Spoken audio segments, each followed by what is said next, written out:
Hello, everyone!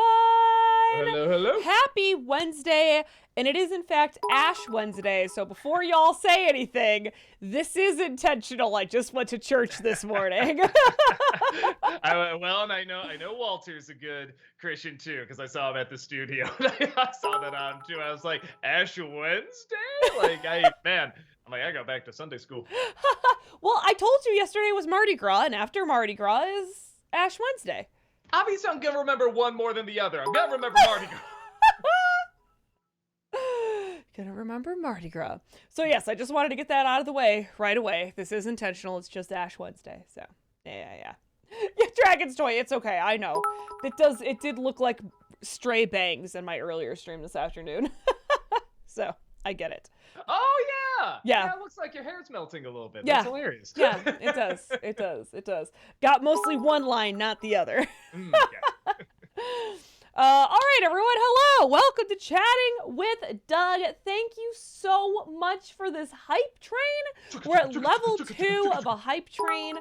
I love seeing you all with the hype, starting us off with a hype train. Thank you. Appreciate it. You're so kind. Thank you. So let's get to the rules so we can start answering some of these questions. First and foremost, we give priority to the bit messages since that is some real world money spent. Sometimes we do have time for highlighted questions towards the end of stream, but I would recommend you highlighting your question at the end of stream, because if you highlight it now, I cannot scroll all the way back up and check it out. It's just I'm not able to do that. So wait to highlight it until we're ready for the highlighted questions. Highlighting a question does not guarantee that we are going to see it or read it. Please do not repeat yourself over and over again in chat. You can get timed out or even banned if you're going to continuously do it. That kind of applies to bit messages as well. We do have a list. We will get to it. It is very rare that we don't, but we can get up to like 45 minutes behind. So just have some patience. It probably didn't get missed. We're probably just like 45 minutes to an hour behind. Please, no spoilers. Not everyone has had a chance to watch the latest and greatest. Sorry, I think someone's trying to test us, so I had to time them out. Not everyone has had a chance to see the latest or greatest things, like The Last of Us or Bad Batch or whatever. No spoilers yet for Quantumania. I know some people were asking me that on Monday. But that's it's not even unspoilable, but still. Yeah, right. Let's be fair. Let's give it a little bit more time. Right. It's not even been 2 weekends, so. Yeah, that's fair. Yeah, no Quantumanium spoilers. Watch the length of your questions. The shorter and to the point, the better. Wow, my brain just completely went dead there. The more and more we have to read, we can get lost in the question and not answer it the best. So just keep them short. Wow, Doug. To the point. Thanks. Flip notes. I have a good teacher. A real wingman over here helping me out. Yeah, so anyway, I think that's it then. I think so. Yeah. Check and make sure your question hasn't been asked already, because we don't want you to get the table scraps answers as well. I think that's it. I think that's it. Yeah, that sounds right. Yeah. FBL, thank you for the 100 bits. Thoughts/NC for Cowboys and Aliens. Oh, I try. It's so boring. My God, that is one of the most boring movies I've seen in my life. Like, how can a movie with that title be so boring and so forgettable? No, I refuse. I can't do it. I just can't. Smash Ultra, thank you for the 100 bits. Batman Arkham, huh? Can I be your coach? Because stealth games are my #1 game genre. Surprisingly, I never played Metal Gear, but I played Metal Gear Rising. Oh, wait, that's not stealth. Okay, I don't know if people watch my streams, but I am a master at stealth. I don't think I need any help whatsoever. I mean, I mastered it as Spider-Man. Clearly, Batman, who's even more quiet, it's going to be a walk in the park. If I'm even walking there, because I'm so stealthy, you can't see me. Right. FBL, thank you for the 100 bits. Thought/NC for the Woman King. Oh, I never saw that. Oh, it's on something. I think What's it just came on HBO Max. Okay, that's the one. Okay, because I heard it's good. I don't know a thing about it either. I like going into a movie knowing like very, very little about it. So I'll check it out at some point. I think I have it on list because I do remember seeing it on one of the streaming services and be like, oh, like add that to the queue. I want to see that. Um, I'll say this, unless it's like horrendously bad, I can't see myself doing an NC on it. I just don't see what he would really talk about with that. So probably not. I was wrong, Doug. It's on Netflix. Oh, Netflix. Netflix. Okay. Thank that you, was chat. the one I added to. Okay, thank you. FBL, I just read that, sorry. That Disney Nerd, thank you for the 100 bits. Hello there, Dougie Stark and Heather Potts. How you guys doing? Excellent. That's not bad. Good. Nah, I can't think of any other lines he had. Anyway. Modica, thank you for the 100 bits. Hi guys, you might have seen this, but Bill Watterson is releasing his first major work in 27 years in October. This time, it's not a comic, but an adult picture book, The Mysteries, written and co-illustrated by himself. Oh, okay. All right. That's interesting. I mean, clearly I love Bill Waters. I wonder if he's trying to do like just the Shel Silverstein thing where he would have kids books, but then he'd also have these adult books that were very, very clever and they had great commentary to them, and a lot of them didn't have any dialogue. They were kind of like quiet, no words on them and stuff like that. And I think he could do that very well. Or maybe he's doing something totally different. I don't know, but I'm excited because I got huge Calvin and Hobbes fan. Yeah, so I can't wait to see that.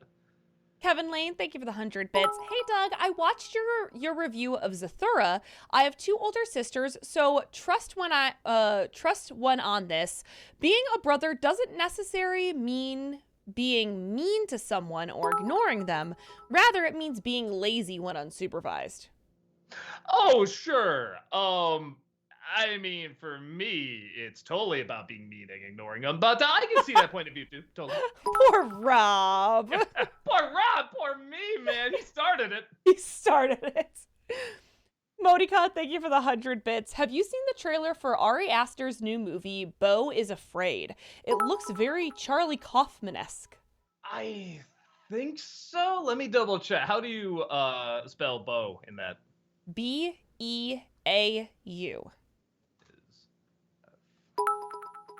Oh, that was the Joaquin Phoenix one. That's right. Yeah. I don't know. I'd be lying if I said it totally won me over. Like, ooh, I'm excited. I feel like it's a movie. I've seen like 20 other movies like it, but maybe that'll be the surprising thing about it. I go in, I'll just be like, holy shit, the trailer completely lied to me in the best way. So, we'll see. It doesn't look bad. It just looks very familiar, but I could be wrong. Obviously, I love Ari Aster's style and everything. So, I'm down for it. FBL, thank you for the 100 bits. Favorite character on Billy and Mandy? Favorite episode? I haven't seen it. I'm terrible, especially for a guy that does Dark Toons. I should see that show. And I was gonna check it out for Dark Toons, but we tried to get like a physical copy, of everything that we review, and like the DVD, like last I looked, was something like $200 or $600, something, because it's like mad rare, I guess. So might take a little bit of time, but I think. Is that one of the ones they still kept on HBO Max? I don't know. If they did, I'll try to check it out there. But I hear it's great. A lot of people recommend it. I sadly have not gotten around to seeing any of it, though, sadly. Dillbomb, thank you for the 100 bits. Who's your favorite character from The Big Lebowski? Also, favorite quote from Lebowski? I feel like it's got to be Walter. There's just so many quotable lines with that. And favorite line? I always kind of like, easy dude, I'm carrying a beverage here. I don't know why. Everyone can weirdly kind of like sympathize with it. Everyone's held a drink and there's, gotta be careful. And I guess when they're grabbing him and throwing him on the car and he has that drink, I was kind of eyeing that drink. Like, careful. So it's a weird thing. Power Gamer has confirmed that Billy and Mandy is on HBO Max. Okay, cool. I'll try to check it out there. FBL, thank you for the 100 bits. They're rebooting Frasier and Faulty Towers. Thoughts? Faulty Towers is more disappointing because that show is so perfect. And I think they even said they stopped just because they hit the perfect episode and they couldn't improve. They're not going to top it, so why try? And look, I love John Cleese, but coming back now to write and star in this, I'm not feeling it. At the very least, Kelsey Grammer, you could see like there's still a little bit you could do with that. I don't know what you can do with Faulty Towers. Like, I could be wrong. I hope it's great. I hope they're both great because I love both shows. But neither is getting me super excited. Kevin Lane, thank you for the 100 bits. On Friday the 10th, Malcolm was playing Sly Cooper 3 and he needed Bentley to insult Mugface. The final resort was to insult his mother, but the funny thing is before he did it, Malcolm claimed, and I quote, "Bentley is brutal, but I think it's time to detonate the nuke." Isn't that funny? Yes, good stuff. Maybe I have to be there. Modica, thank you for the 100 bits. Doug, have you seen the third and final season of the Animaniacs reboot? Yeah, I liked it. And now they say final question mark because man, they really make a big play to get a fourth season. Like half of the season is just them saying please to a fourth season. I liked it fine. I do kind of like they toned down, sort of the political activism, which again, it can be fine in other shows. Just it's weird in Animaniacs. It doesn't feel right. And there's only one episode where they do it. It's the global warming one, and it's just so cringy, man. They're not even telling jokes. It's just a long tweet. But I still had a real fun time with it. The writing's still great. The animation's still great. The voice acting and all that stuff. What I like the most about what they've done the newer seasons is that they will experiment a little bit. I do wish they had other characters in there because there's not many new characters. But if they got Sherry Stoner back for a fast Slappy cameo, which was really interesting. And it was like, I guess, responding to people who were really angry that Slappy wasn't in the show. Like literally there's protesters shouting, "We want Slappy," and then she comes out and leaves, which is kind of funny. But yeah, I don't know. That's very interesting because that's my personal favorite character is Slappy. But yeah, I do like when they go really weird on the show, when they'll just do something completely out of left field. It's really funny, and I feel like they did a lot more in these newer seasons than in the original. I do love the original a lot more, but I like these newer seasons. Adam Grunther, thank you for the 100 bits. How far are you into Wolverine and the X-Men and thoughts so far? God, what's the last one I left off on? Was it the Nightcrawler? Well, I think it was the Nightcrawler one. It's all right. It's a little dull. I'm not really getting that into it. But it's not bad. It's done fine. I just feel like everything they're doing I've seen in other X-Men shows, you know what I mean? But it is a little boring. I'll still get through the season. I want to see where it goes and everything, but it's just a little dull. Robin the Snob, thank you for the 100 bits. No message, just the bits. Thank you. Noah Zinner, thank you for the 100 bits. Doug, Days of Future Past is my personal favorite X-Men movie. Since you've already reviewed most of the other films, maybe we could get an NC review for it in the near future? Maybe. I don't have a ton to say about it. It's good. I like it. I don't feel like I can bring anything that unique to it. That I could to the other X-Men movies I talk about. So probably not unless I think of like some new stuff I can add. But I think I'm just going to say like what everyone else says. Like, it's good. Rogue wasn't in it, but there's an alternate cut. I mean, I'm really not going to be able to say that much. Adam Grunther, thank you for the 100 bits. What did you think of Gambit in Wolverine and the X-Men? Oh, he was cool. Yeah, I wish he stuck around. Maybe he'll come back. I don't know. But I don't know. How do you screw up Gambit? Well, okay, Wolverine Origins kind of did that, but most people do pretty well. And yeah, no, that's like the holy trinity for me in X-Men. It's like Gambit, Wolverine, and Rogue. You know what? I'll Beast in there too. He's become like one of my new favorites now. Like he's really, really grown on me. So yeah, anything with those four, I'm gonna love. Noah Zinner, thank you for the 100 bits. Doug, what are your thoughts on episode 6 of The Last of Us? Is that the newest one that came out? Yes. I liked it. The one thing I'm wondering if anyone else No I don't even know. spoilers now, though, No, Dad. no, it's not a spoiler, but so like in Walking Dead, whenever they get to like a new place, you kind of see how these people live, but what's fucked up about it too, and how they have to like really struggle to survive and stuff. I feel like they've come across 4 or 5 places where they're living really well. Like too well to a point where I'm like, how can they just not communicate with their people and just get civilization back? How can they not get internet back with like these 4 or 5, at least just so far, 4 or 5 places that are living really, really well? I don't know. It's like there's just one too many places where I'm kind of saying, like, yeah, maybe there's got to be a few more like just fucking crazy places, you know what I mean? Where like heads are on pikes or some shit like that, you know what I mean? Interesting. But yeah, I don't know. It's weird. It's maybe the first time ever where I'm kind of like, I could use a few more zombies. Okay. But I mean, at the core, those two are still phenomenal. Yeah. And I love watching them. So, I can't go into spoilers, but there was one scene where I did second guess what they might do with a character, and then when I Okay. thought about where it goes in the game, I'm like, wait, they wouldn't do that. Right, right. That wouldn't make sense. And like No. the whole show is around, this. I mean, it I'm would have like, been a drastic change if they did. yeah, and I don't know how you would top that because the ending of the game is such a major part of its identity. So Right. I don't know how you would top that. Is that Storm Reed in the next episode, by the way? Is that what? Is that Storm Reed? I think that's her name. I don't know. In the next episode, she's what the fuck she called? She from Wrinkle in Time and stuff like that. She's a really good actress. I want to see if that's her. Sure looked like her. I don't know. I'll look it up later. But I think she's in that. Yeah, she is. Okay, cool. Yeah, well, that'll be fun. Adam Gunther, thank you for the 100 bits. What's a movie you wanted to love so bad, but just couldn't bring yourself to say it's good? For me, it's Thor: Love and Thunder. Kind of on the same. I mean, I was more on the fence with it, but I love the world so much in the new Ant-Man movie. I did want to say, everyone go see it, God, just to see this world and everything, and it just got a few too many things wrong for me that I was like, okay, I don't know if I can recommend it. But it sounds like a lot of people are seeing it and they're liking it anyway. So, a lot of them are going to see that world anyway. Another is the second Hellboy movie. Oh my God, that's another one where like the visuals were spectacular and just everything else was really bad.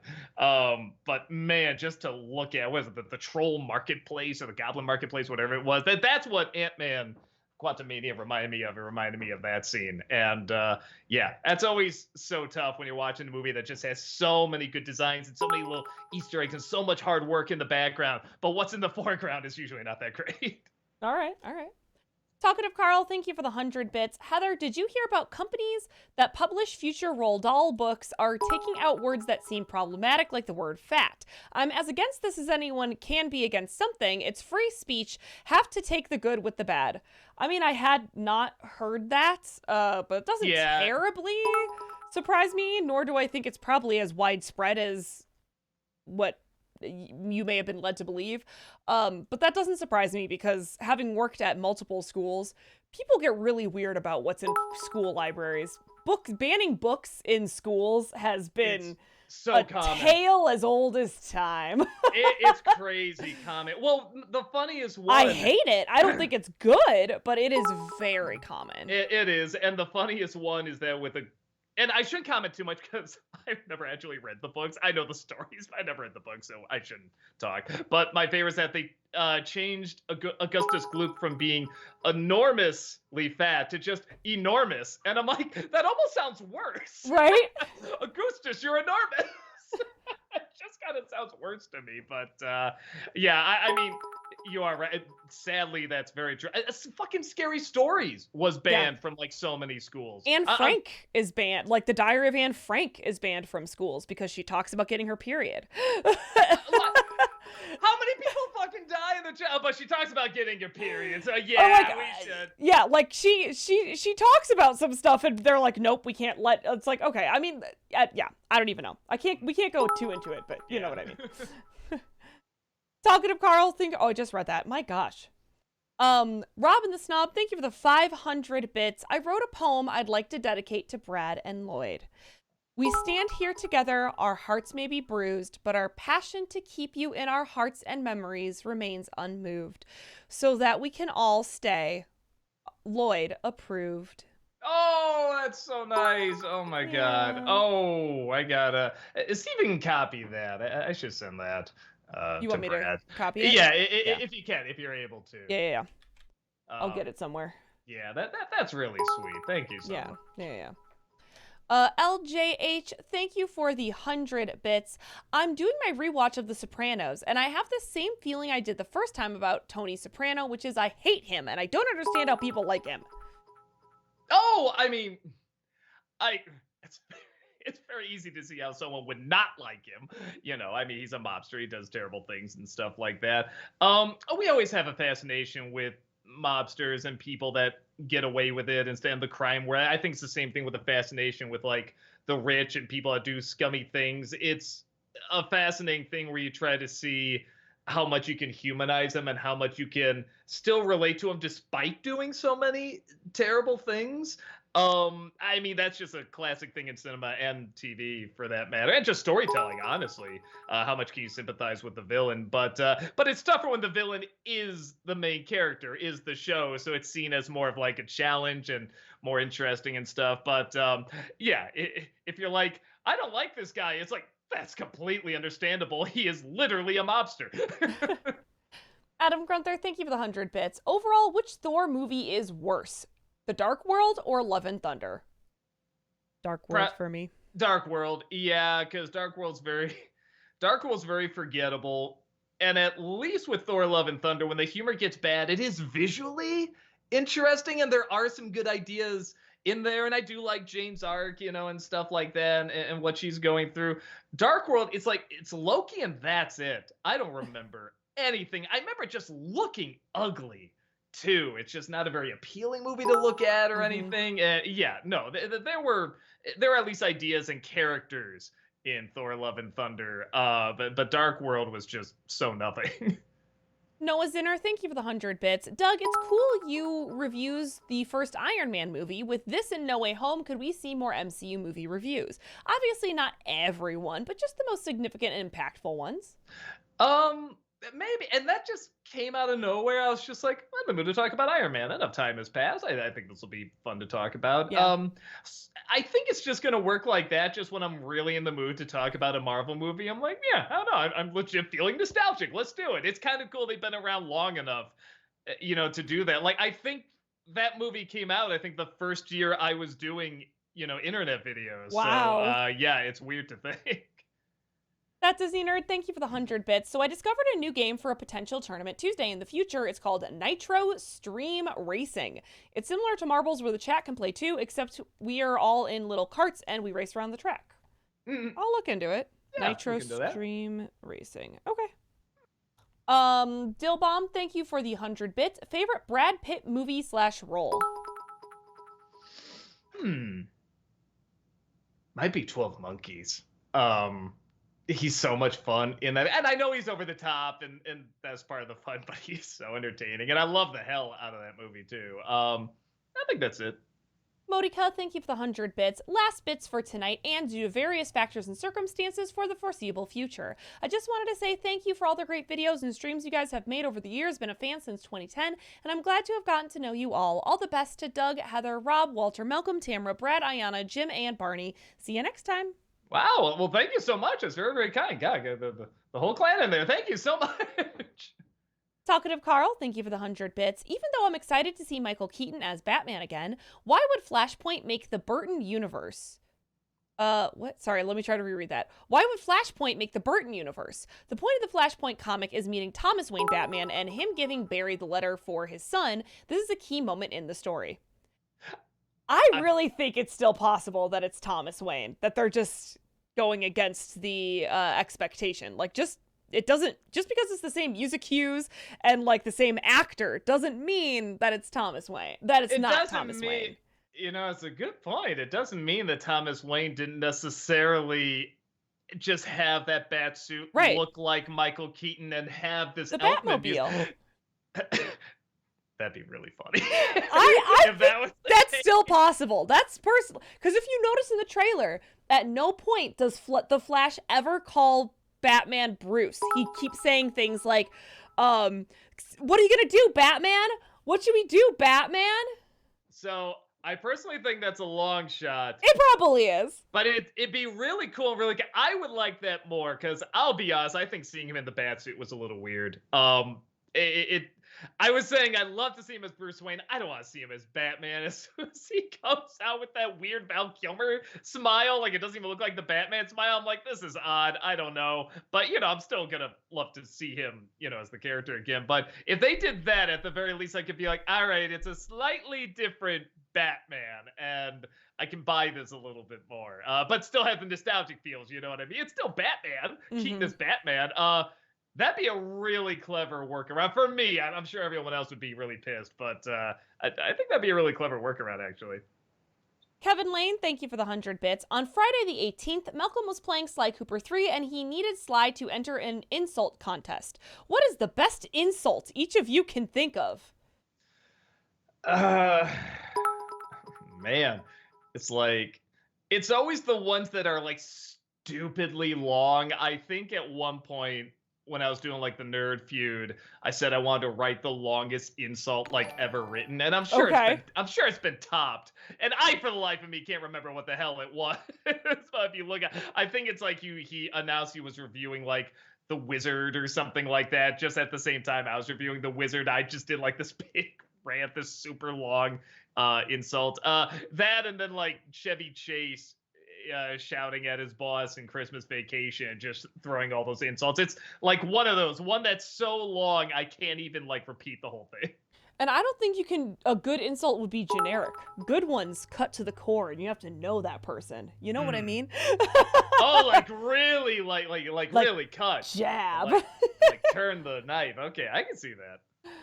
Joel B, thank you for the 100 bits. Hey, Doug and Heather, hope you guys are doing well. Just watched The Thing for the first time, and boy, does it rock! Best adaptation of Among Us ever. Do you still think it holds up? Oh, yeah. Oh, and I mean, it sounds weird. I only saw it about 10 years ago. I mean, that sounds, but I'm 41, so it's like that.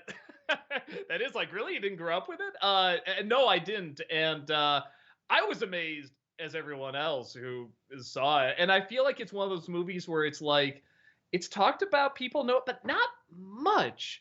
And I don't know why. Maybe just the effects or the gore or whatever is like, you can't show it around that much or something. I don't know. But like, it's some of the best effects I've seen in anything. Like, I still look at that movie and just like, how the fuck did they do that?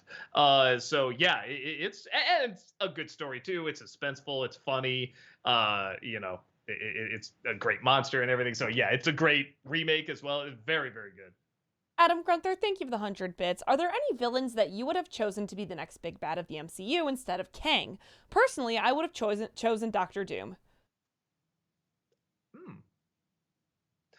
I guess maybe because I don't follow, like all the super big, but I didn't even know who Thanos was until the movies, honestly.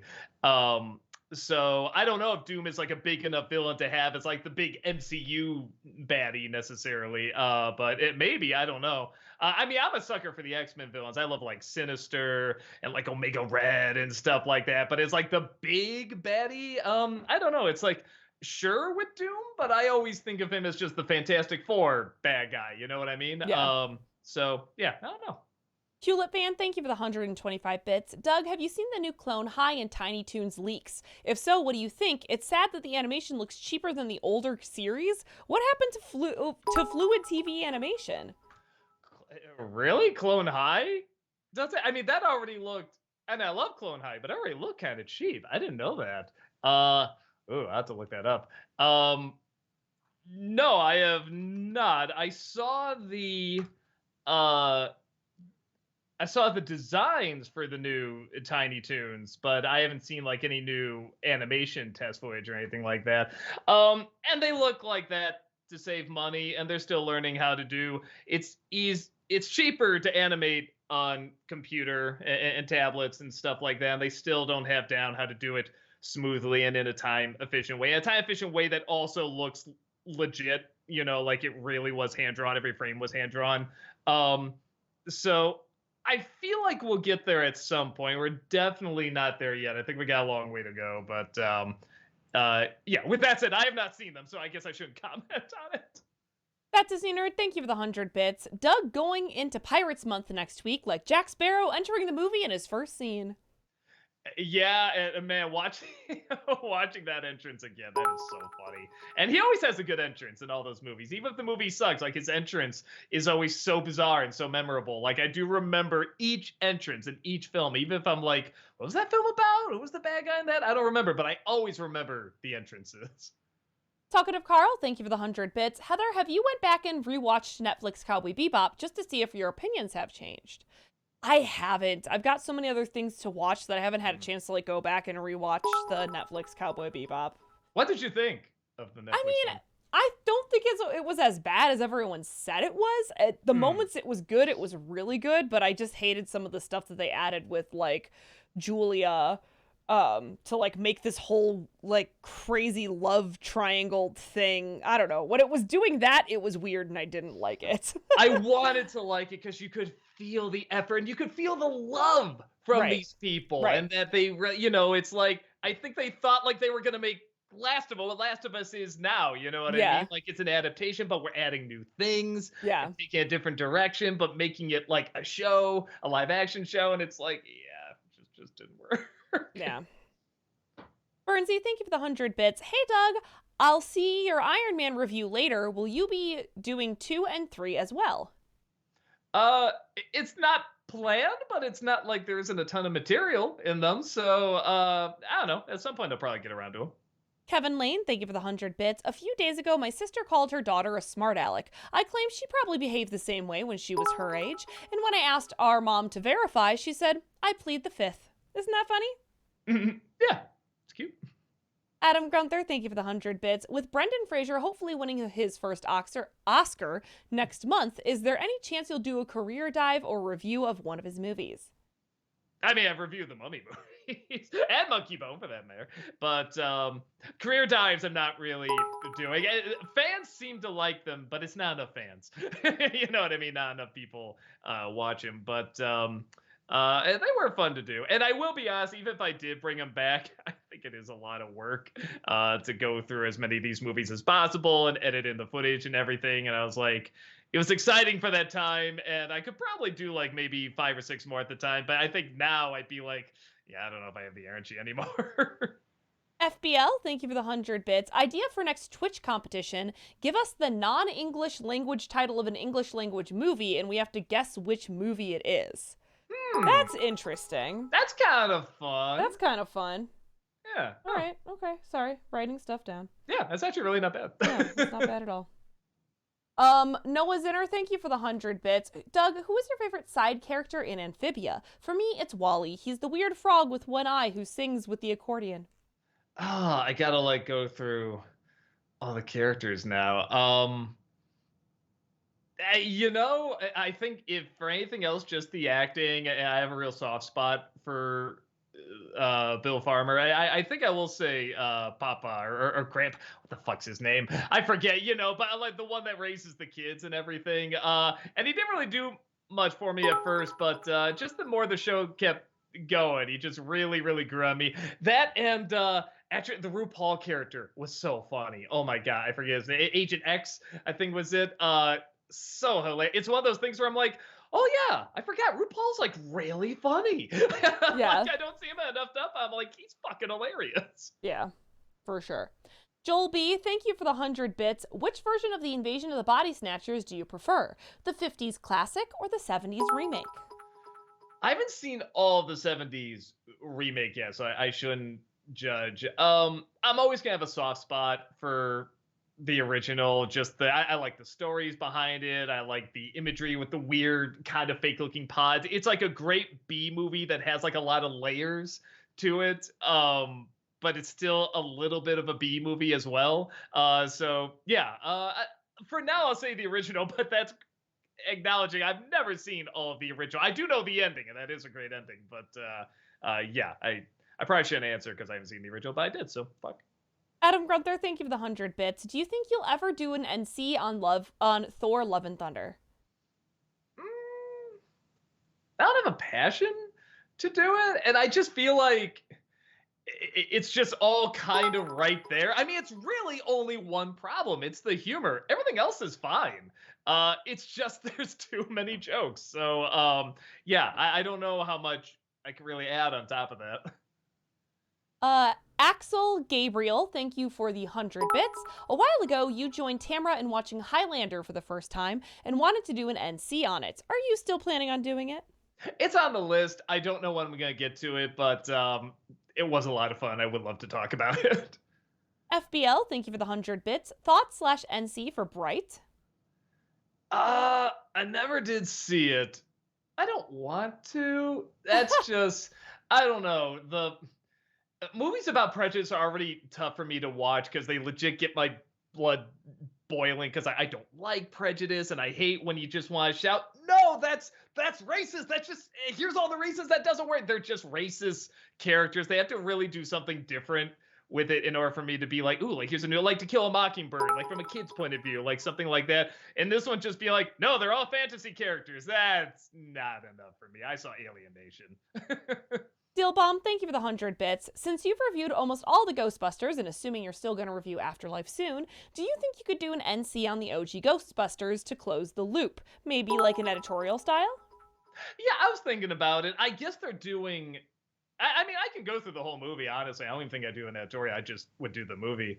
Uh, I guess they're doing a sequel to Afterlife, so I'll probably wait until that comes out and then like do Afterlife then, or maybe the original and do the sequel after that. Because you're right, we are almost kind of close to doing all the Ghostbuster movies. So at some point, I'll get around to it. That Disney Nerd, thank you for the 100 bits. I checked out Enter Galactic this past week. It was very good, but the choppy animation took some getting used to. The dream chase scene with Mr. Rager was awesome. Yeah, I am fascinated by it because I'm hearing more and more the dropping frames animations, at least with CG, is really distracting for some people, and it just doesn't bother me at all. Mm-hmm. In Spider Verse or Puss in Boots or that. Uh, so I don't know. I'd be, and maybe that's because I do like hand drawn so much, and so much of hand drawn is literally lines outlining what's going on. They sometimes they'll smear it and blur it, but I mean, like for the most part, if you're gonna have someone, if I go like that and you were to play back the footage, you just see a blur. But like in hand drawn, you'll usually see the hand just clear in each frame, and I like that because the still image leaves a bigger impact. Mm. I feel like literally every single one of those can be like a still picture, a painting, or something like that. So it's never bothered me, but I guess it gets to other people because it just feels less real because there would Okay. be a blur or something like that. So I don't know. I'm hearing that more and more, and I'm kind of fascinated by it. It's just something I didn't know that a lot of people couldn't get into. FBL, thank you for the 100 bits. Nostalgiaween or Freak Show Cinema for Winnie the Pooh, Blood and Honey, or Sorry to Bother You. Uh, Sorry to bother you. That's the people calling, right? I think I really like that movie. Hold on, sorry to bother you. Let me see if that's the one. Oh yeah. Oh, I love that movie. Oh my god, I love the hell out of that movie. I don't know what I can say about it. It's just so bizarre. Um, for Way Poo Blood and Honey, I just here it's so nothing and it's so boring. Like it is what we were talking about. Remember, Heather? We're like, man, I Yeah. hope it's good. I hope it's not just one of those horror films where they just put on the masks and kill people. And that's it. It sounds like that's exactly what Right. it is. But the funny thing is, this should have been the biggest warning sign. Brad has reviewed a lot of movies from that company, and that's all they do. They'll do it with like Humpty Dumpty or Oh, like really? the Easter egg. Yeah, like there's a killer Christmas tree. They'll just take random stuff and make them a killer. And he says, compared to those, the Way the Pooh one's not that bad. It's Okay. like, but it is still bad.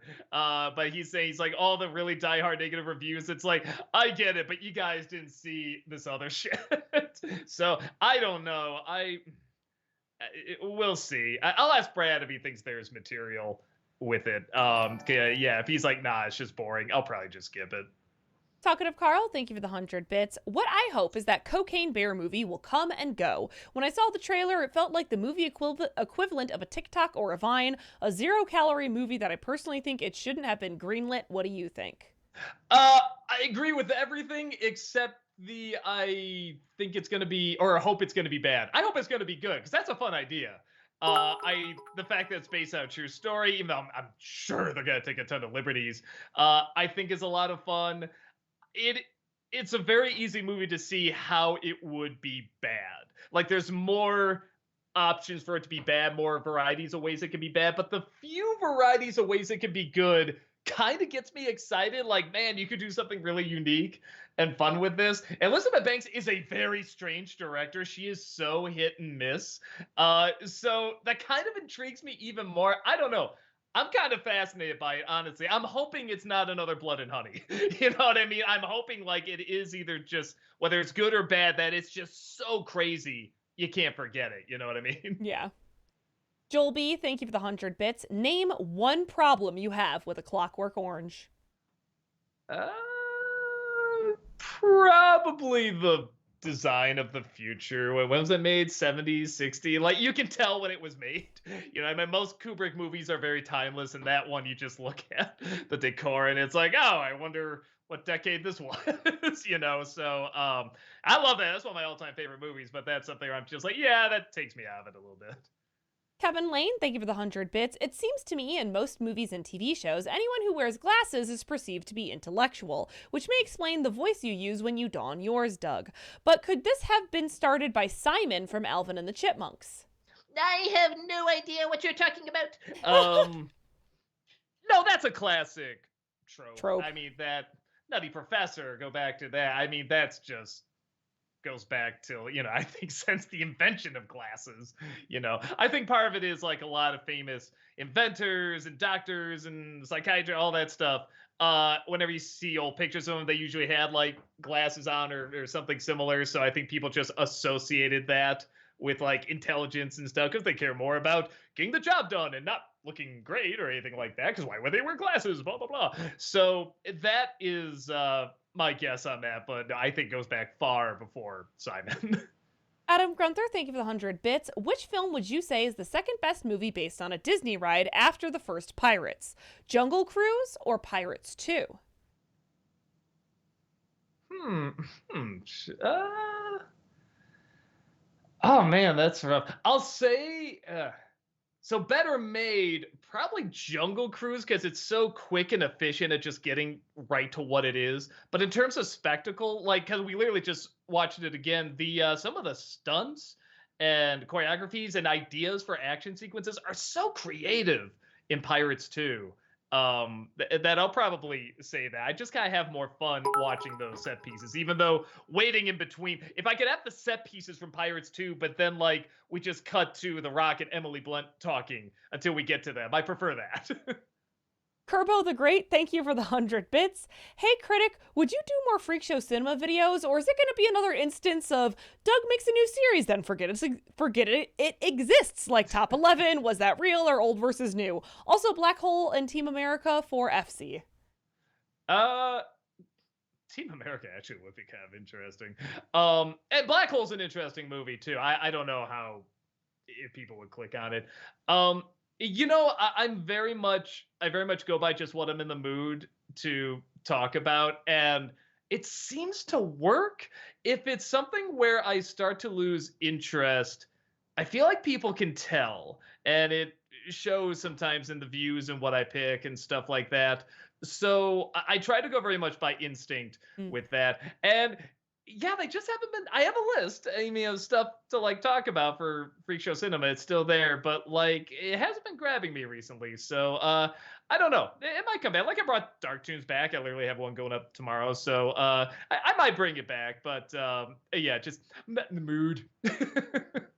Kevin Lane, thank you for the 100 bits. Doug, for the next Nostalgiaween, I advise you to review Horror Express. Have either of you seen it? It stars Christopher Lee, who had yet to be knighted at the time, and Peter Cushing. What other movies can you two think of that star both gentlemen? And they star both of them. I mean, I would assume some Hammer horror films, but top of my head, I can't think of them. I've seen bits of it, and yeah, just having those. Oh wait, weren't they? There were some Dracula movies together, weren't they? Wasn't he like Van Helsing or something and Lee Dracula? I could be I have wrong, no idea. but Yeah, I've seen a little bit of it. I mean, it is what it is. You watch it just for the atmosphere and the acting. Again, I shouldn't say that. I haven't seen the whole movie, but the bits I've seen are just—it's exactly what I want to see out of a Christopher Lee, Peter Cushing movie. You know what I mean? Just them Yeah. staring each other down with their cool voices and their cool desk glares and stuff. So yeah. Noah Zinner, thank you for the 100 bits. Doug, you said in your thorough review there was no mention of time travel or wormholes, even though you literally showed a clip of him saying a wormhole, which he called a time sphincter. Aside from that, your review was a solid analysis. Oh, thank you. I mean, but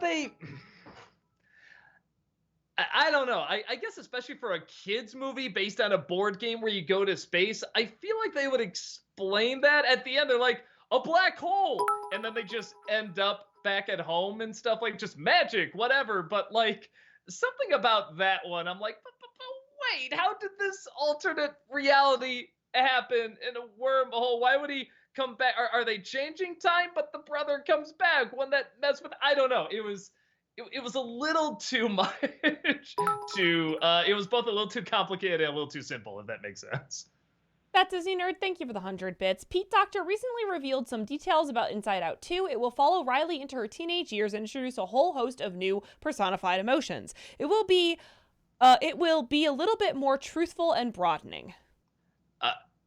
I'm mad excited for that, man. I don't know. The only idea I have that I'm like, man, wouldn't that be cool? I don't think they're gonna do it. I would love, especially in teen years, I would love if she's like talking to another teen and almost like pirates, like the emotions of the other teen, like almost like swing in and take over the other emotions. Because I feel like a person's identity can so be influenced by somebody else, like their emotions. And that's the one idea I have where I'm like, man, that'd be good. That would be like the setup, almost like pirates, like fighting off the emotions and finding who you are and forming your own identity. Like, I would love that.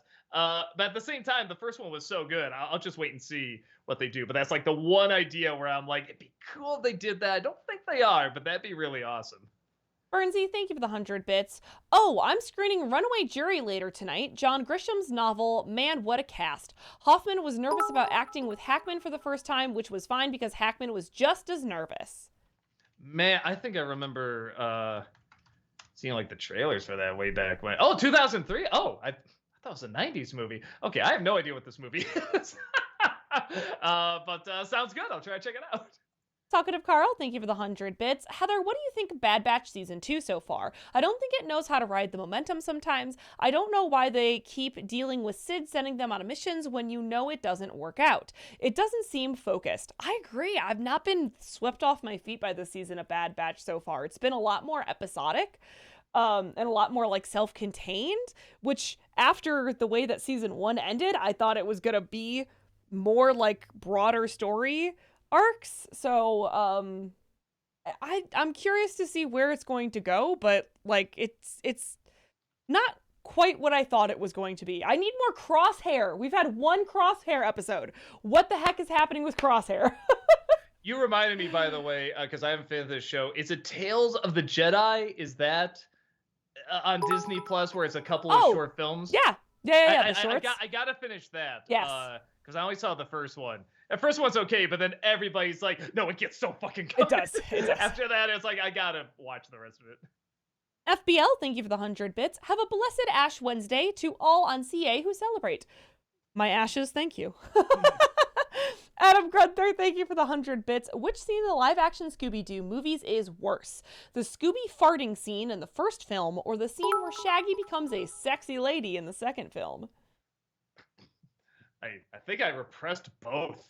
I guess I'll just say the fart because there's literally no creativity that's usually done with farts. Sometimes there are. Sometimes they think outside the box and they get something really good, but not often.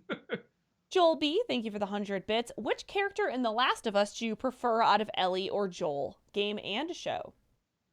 I'm a big sucker for Ellie. I love Ellie. But it says outside of Ellie and Joel, right? No, which character in The Last of Us do you prefer out of Ellie or Joel? Oh, I thought they meant outside of Ellie or Joel. I assumed out of meant between those two. I think you're right. Okay. So it's funny. In So far, again, because we haven't seen all the show yet. In the game, I'd say Joel. In the show, I'd say Ellie. I think getting Bella Ramsey in there added like a new dimension to the character. Uh, where again, Ellie in the game is great, but I think she was just supposed to be like have a run of the mill average kid. Where in this one, like I said, you can kind of tell she's figuring stuff out and she's putting stuff together. Like she's really legit trying to learn. And again, a lot of that is just because it's a show. You can focus on that. You can't focus on that in a game. Where I feel like in the game, sort of the just go get it done, don't think about it is great for Joel. That sets up his character. And then even though he does him great when he has those few moments where he kind of breaks down and stuff like that, like I almost prefer like he can be emotional, but it's like I want to be angry. He's very like I don't know how to handle it, blah blah blah, like that kind of stuff. But they're all great. I can't say like anyone's like a bad character. They're all acted spectacularly. So yeah, that's about the. Oh wait, and you didn't say Heather in the show or in the game. Ellie. I like Ellie in both. Okay. FBL, thank you for the 100 bits. NC for Big Hero 6. It never grabbed me. It's okay, I guess. I have no passion to talk about it though. And for, like everyone was saying, this is like the Marvel movie of the time. I'm like, really? And now it's like outside of like maybe Kingdom Hearts, I don't hear many people talk about it that much. But wow, my 4-year-old nephew is offended because he loves Big Hero 6. yeah, and he's 4. You know what? But that's a good point. Maybe people are talking about just not the right age, for it. So that could totally be it. That's very true. Honest Reviewer, thank you for that 9-month subscription. Welcome back. Appreciate it. Hey, Doug and Heather, glad to see your latest review. Speaking on RDJ performance, for Avengers Earth Mightiest Hero, still waiting on you to see that, the VA for Tony is modeled entirely on Downey's. Oh, cool. Yeah, I have not gotten around to that, so I will do my best. Talkative Carl, thank you for the 100 bits. What childhood games you know that should be played in the Olympics? I suggest musical chairs. Get a Gaga pit in there. Go do Gaga ball. War, the card game. Just pure luck. Rock, paper, scissors. I don't know. Noah Zinner, thank you for the 100 bits. Doug, the Batman Arkham games are fantastic. I'm excited for you to play them. My question, if you finish the first game before Jedi Survivor comes out, will you play the next Arkham game or will you move on to something different on your list in the meantime? I mean, so I did see a playthrough of the first game years ago when it first came out. So I know story-wise what happens in it, but I don't have the best memory of it. The others, I only know the bare bones what happens in them, and I'm just gonna make an assumption and say I'm gonna really like, Batman Arkham Asylum. So I'd like to. I guess we'll see how this one does, and we'll go from there. But yeah, what we're hoping to do, is finish Batman Arkham Asylum just in time for the second Jedi game to come out. So that's our hope. Joel B, thank you for the 100 bits. Which 80s rock band do you prefer, U2 or Journey?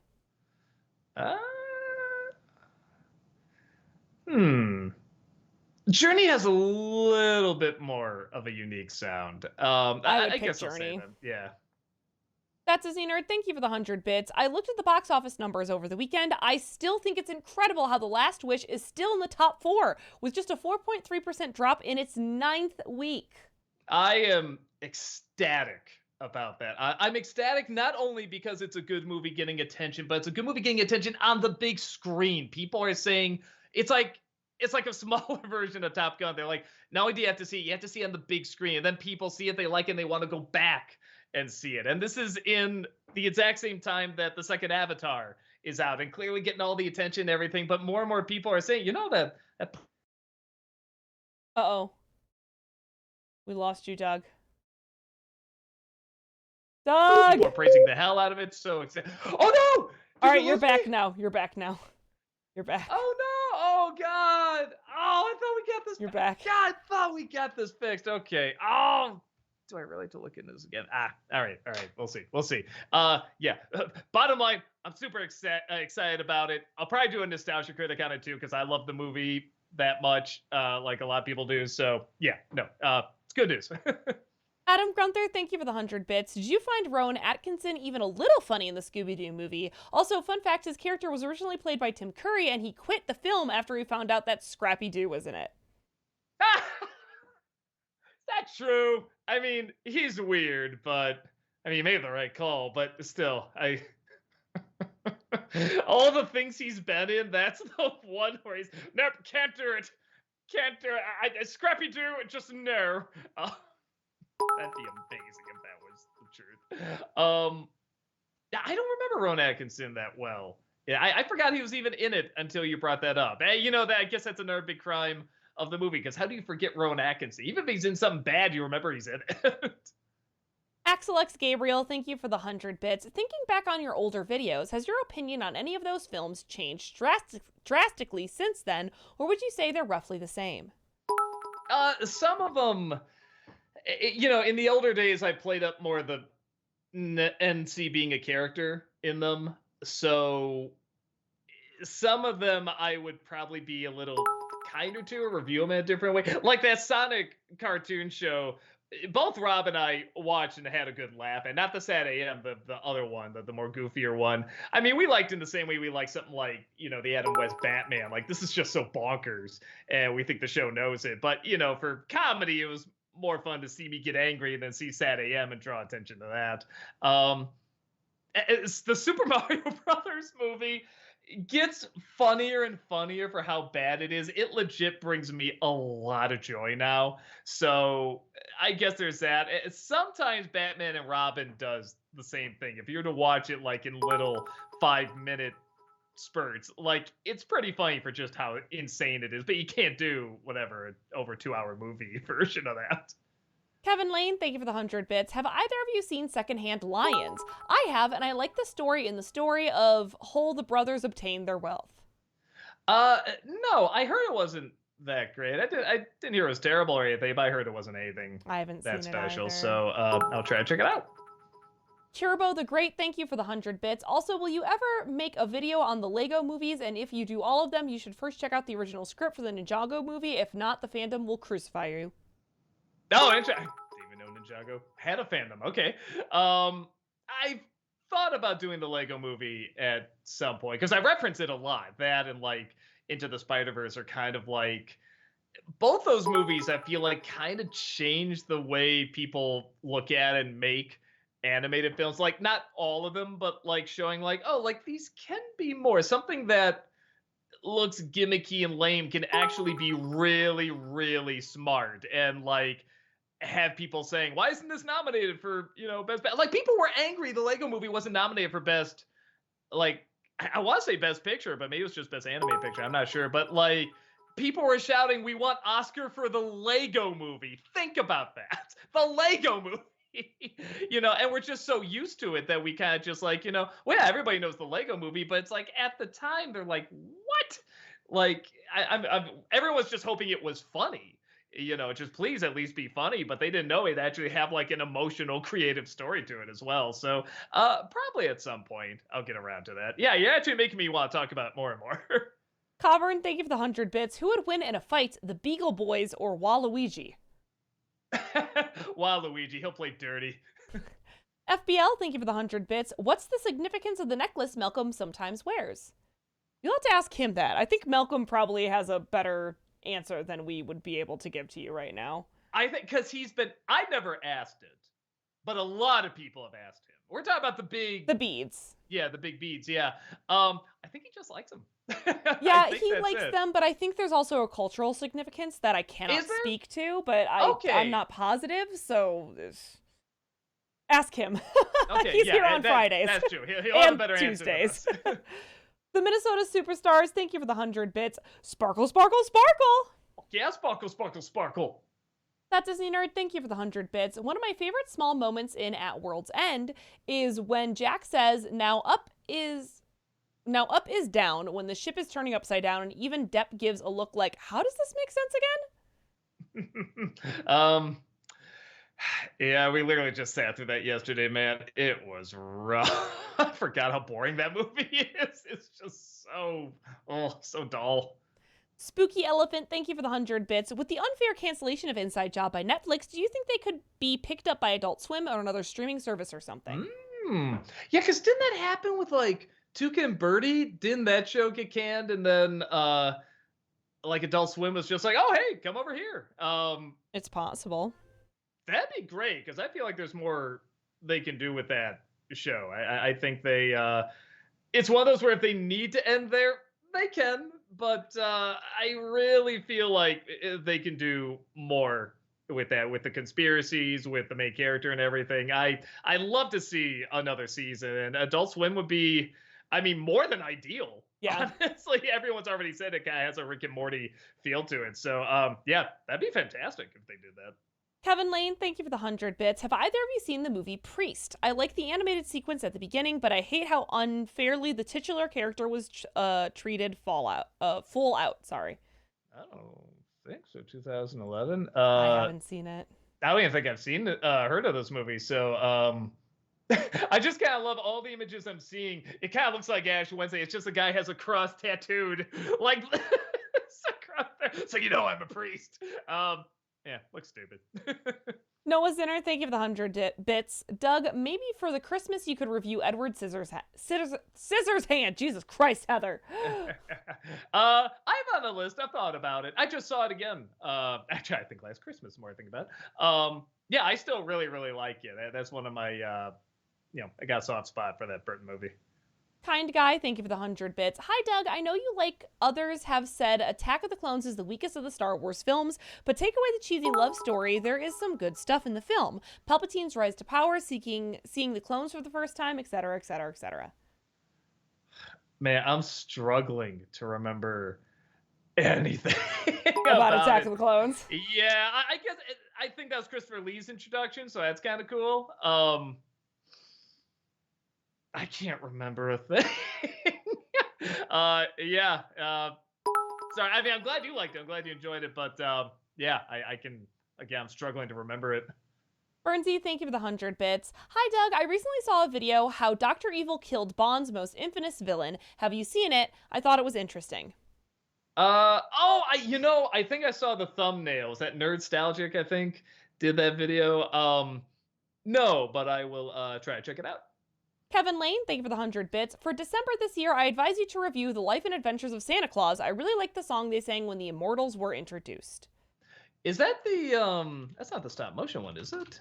Adventures of Santa Claus. Is it? I'm still confused, is it? Okay, if I'm looking at this right, I think it's stop motion, but it's not the Rankin Bass. Or is it? Shit, I can't tell. I'm sorry, this is really weird. Like, if it is, it's like a different style. 1985? Oh, maybe it is. Okay. But there's another one. There's a hand-drawn one. Weird. Actually, there's like 50 of these. What a common title. All right. I guess you'll have to be more specific. Either way, I'll try to check it out. They said it was the 1985 one. 85. Okay, so I think that is the stop motion one. Okay. I think Rankin Bass. Yeah, I saw that. I remember liking it.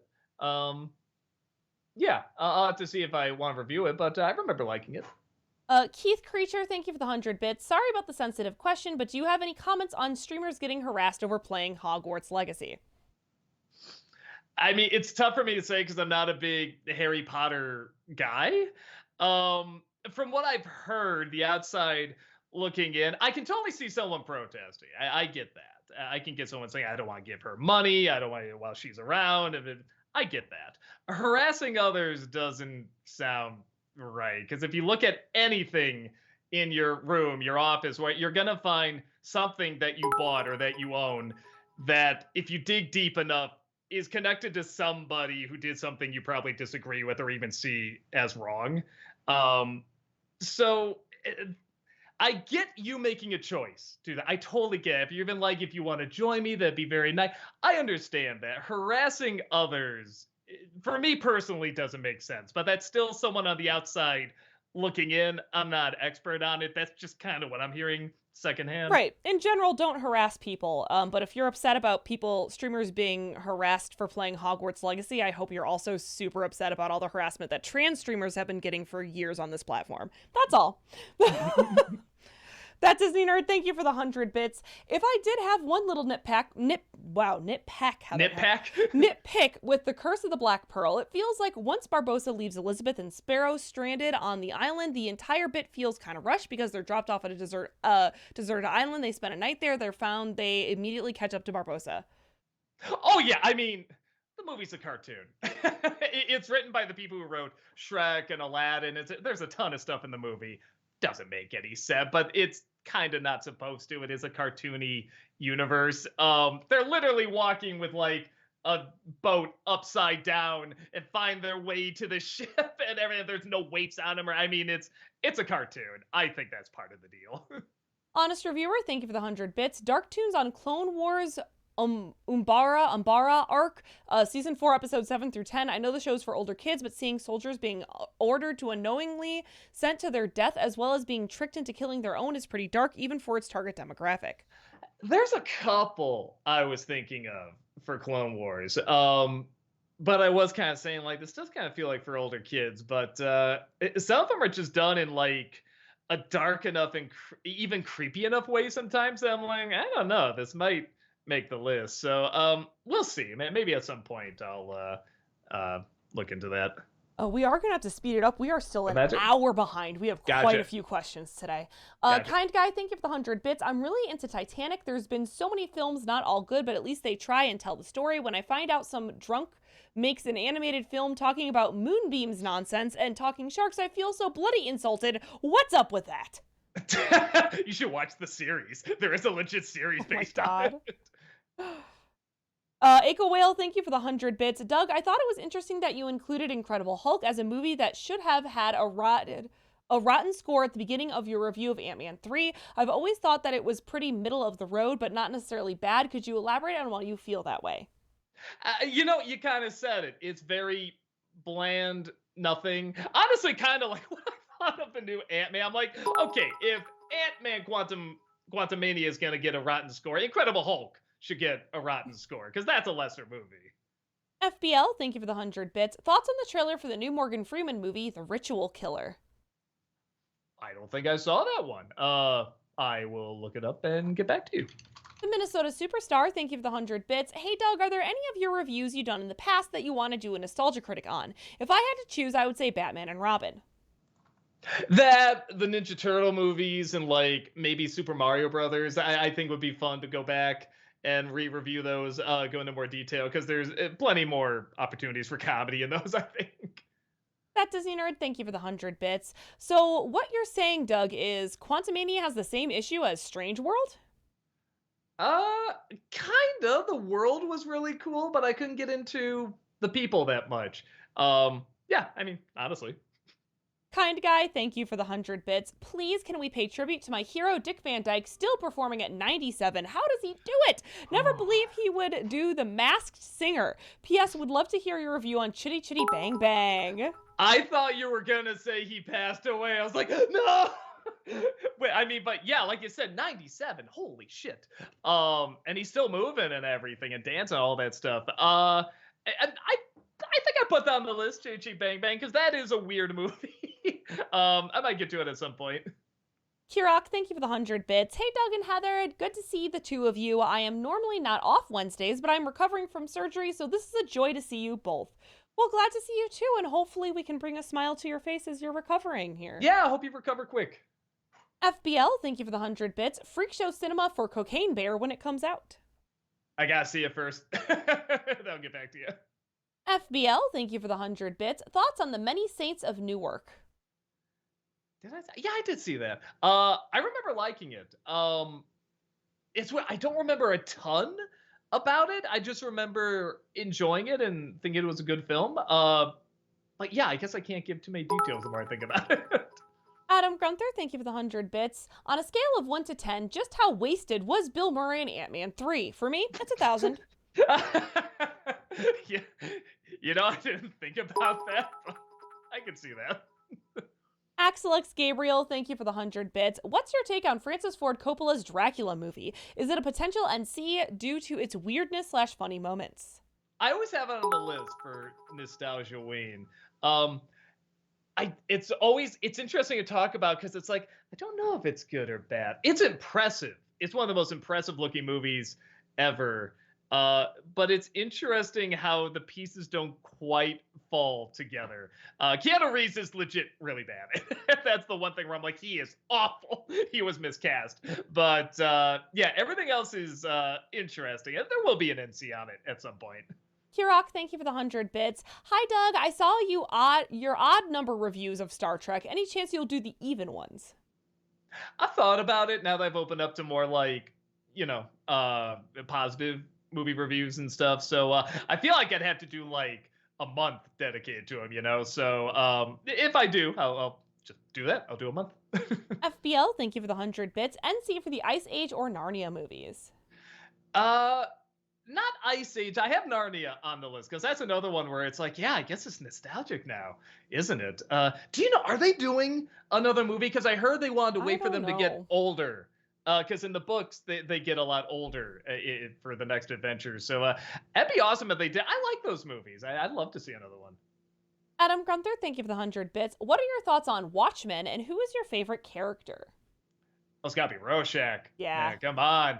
I mean, we're talking about the movie or the book because they are pretty different. The book is far better, but the movie is interesting because that really was kind of made at a time where it's like, well, you can't make that. You can't adapt that. Now you can. There's a million superhero movies, but it was just not that common for people to be in those costumes and talk about such heavy things and have a style that could support it. So I think Snyder's style really helped that out. But in terms of which one's better and makes more sense, it makes as much sense as a story like that can. It's the original. Kevin Lane, thank you for the 100 bits. If either of you were Zeus from Thor Love and Thunder, then would you have used your powers to benefit humankind, at least during the Battle of Earth in Endgame? No, I just use it to destroy all copies of Thor Love and Thunder. Kerbo the Great, thank you for the 100 bits. The final question for tonight, Doug, can we expect a cameo on the second season of Smiling Friends? And please make a review of the God's Not Dead movies. If I had to suffer through these movies in my youth group, you have to. Brad Jones did a wonderful review of those movies. And if I showed up in Smiling Friends too, that'd be cool. Bernsey, thank you for the 100 bits. Doug, Alex Myers, who does lots of animation on his YouTube channel, did a review of the Velma series that was so in-depth and well-researched, I thought it was a Nostalgia Critic review at first. Have you seen review videos that made you think, this reminds me of mine? I mean, yeah, but a lot of that comes from I got in really early in the game.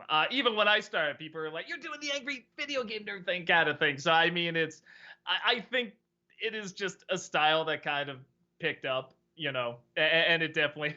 Tamara said whenever she looks up a review of a movie, she says, "And they're all just doing your thing. They're all like just clones and stuff like that." But no, I like when that stuff can really like evolve and change. Well, yeah, and I'm taking stuff from like Siskel and Ebert reviews and stuff like that, going off of them. I like when someone can take something that catches on and then say, let's add a new spin on this. Let's do something different with that. I haven't seen that video, though, and I will try to check it out. Adam Grunther, thank you for the 100 bits. Which unpopular villain from Pirates of the Caribbean do you like more by default? Ian McShane as Blackbeard or Javier Bardem as Captain Salazar? I guess I remember Javier a little bit more, so I'll say him. But yeah, neither did much for me. I was really excited to see Javier Bardem in that role. And they're both great actors, but yeah, I thought he was really going to yuck it up and be crazy, but they just didn't give him anything to do under all the CG. Yeah, I don't know. I do know who Alex Myers is, by the way. I've seen one or two videos of his. I looked him up. I'm like, oh, okay, I know that guy. But I have not seen that video.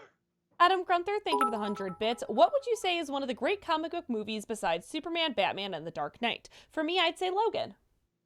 Yeah, that's good. I mean, Spider-Verse. Spider-Verse, even No Way Home. I love Infinity War. Yeah, those are good. Wonder Woman, another great one. Yeah, that's a good list. Robin the Snob, thank you for the 100 bits. I'm so honored you liked my poem. I can use the Channel Awesome website and email it to you if you'd like. Oh, I think we got it. We got a copy. I got it. Right. Yeah. So thank you so much, though. FBL, thank you for the 100 bits. I love the scene of Guess Who Scooby-Doo with Mark Hamill as himself doing the Joker laugh. Have you seen it? I think I've seen that clip. I want to say I saw that just going through YouTube.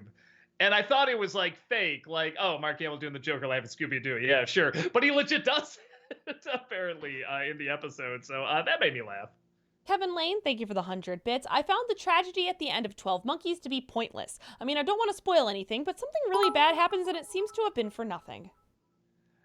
Yes and no, the more you look at without going into detail, when the guy gets on the plane who he sits next to, I thought that was a younger version of that character, but it's not. It's the character from the future. So it's kind of saying there is hope to all of this. Something good could come of it. That's the most I could say without going into spoilers.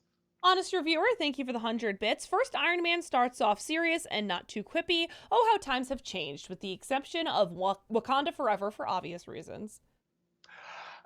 Man, I completely disagree. I thought it was very quippy, but in a good way. It was before that was a thing. It's before there was that Marvel formula. And even like, as much as I was making fun of Thor Love and Thunder, I mean, I thought that opening was pretty like soul crushing in that. I mean, just seeing like he's praying to the gods and everything. Here they are, just like these loafs just sitting around mocking him and laughing at him. I really thought like, holy shit, that is harsh. Yeah, but yeah, I still love them. I mean, either works. Yeah, but you're right. Mix it up a bit. Be nice. Kevin Lane, thank you for the 100 bits. For Nostalgiaween, I advise you to review both of the Thing movies in the same video, starting with the one from 2011. People have recommended that. And I just realized I really can't because YouTube will be like, oh, not suitable for all ads, because you can't talk about the movie without showing the effects and the gore and stuff like that. So yeah, I think that put the kibosh on that. Kerbo the Great, thank you for the 100 bits. As someone who was born in 2002 after watching the Blood Rain review, the only question I had was, who the F is Meatloaf? Also, you should play an indie game called Outer Wilds on your stream. It's like Interstellar was made by Pixar and the ending made me cry like a baby. Oh, okay, I'll try to check that out. Who is Meatloaf? You got some homework to do, my friend. Yeah, a lot of music to listen to. Hirok, thank you for the 100 bits. I've been always curious your thoughts since Marvel and DC are huge today. What are your thoughts on old school, like Bill Bixby TV show Incredible Hulk, or Superman the movie, or the original Batman 89? I mean, love the original Superman and Batman, absolutely. Why am I double check Bill Bixby? I know that name. Why is it escaping me though? So he was the guy that started in the whole. Gotcha. I always saw a little bit of the TV series. I remember liking it, and having a good time. But yeah, I'm not an expert on. Love Batman '89 and the original Superman. Kevin Lane, thank you for the 100 bits. If Pirate Month will be in March, then you can review all 5 movies, since there are 5 Wednesdays in it. That's exactly what I'm doing. That Disney Nerd, thank you for the 100 bits. If you haven't seen The Imitation Game, I highly recommend it. I don't even know if I've heard of... Oh, wait, maybe I have. I like The Imitation Game. Is that a spy movie? Yeah. Yeah, the Cumberbatch. I heard it's great. I have not seen it. I should check it out. Honest reviewer, thank you for the 100 bits. Funny story, remember how Tony pats a guy with a puffy robe and gorgeous women call him Hef, only for it to be Stan Lee? Well, my mom for the longest time thought it was actually Hugh Hefner for the longest time, even in justifying saying they look alike. Well, why didn't we ever see him in the same room? Spooky Elephant, thank you for the 100 bits. The Christmas and Disney remake tier lists were fun. Could we get a Pixar tier list down the line? We're definitely going to do more tier lists, for sure. Yeah, people seem to like it. It's not a bad idea, actually. Pixar, we got rid of that. That's on the list. Oh, okay. Adam Grunther, thank you for the 100 bits. What's your favorite Alan Tudyk role? For me, it's a tie between Mr. Nobody and the Joker. Yeah, I do really like Mr. Nobody. Watchmen, Firefly. I never did see all Firefly. And that's another one I should see because everyone says it's really good. I'll go with Mr. Nobody. Coburn, thank you for the 100 bits. Been watching since 80s DuckTales a lot. Still holds up, but I noticed sensitivity disclaimers that last 10 seconds. This is not to say I dislike them. In fact, it's kind of a good idea in the same way ESRB ratings on video games was a thing when violence in video games was a concern due to you can't stop people from creative imagination since it's a reflection of society, but one can smartly address it while also being entertained. As long as it's not literally praising Hitler, then it works. Woo! Nicely done. Wow. That was a mouthful. I agree. Kirok, thank you for the 100 bits. By the time you get to this question, it'll be gone. But Doug, what are you drinking? Looks good. Oh, no, it's gone. It's Alpha Claus from Three Floyds. Aw. It's okay. I'm just trying to get rid of it because obviously it's from Christmas. Yeah. Strider for Life, thank you for the 100 bits. I just saw your Iron Man review. I knew it was a matter of time. Yeah. I just legit got nostalgic for it and thinking like, yeah, it would be interesting to talk about this now. Adam Gunther, thank you for the 100 bits. What's your favorite Christopher Walken performance of all time? Man, well now I gotta think to like the actual good ones, like Deer Right. Hunter or something. I'm trying to. Man, why am I? Okay, I do legit. I think just because it's the first film I ever really saw him in, I do have a soft spot for him as the bad guy in Batman Returns because I just never heard anyone talk like that or look like that, and it was so odd, but like fascinating. Like I'm both taking him seriously and like on the cusp of laughing, but not quite. So yeah, I don't know. I think just for pure nostalgia, I gotta go with that because that was my introduction. Adam Gunther, thank you for the 100 bits. Which third installment of a comedy sci-fi franchise do you like more? Men in Black 3 or Ghostbusters Afterlife?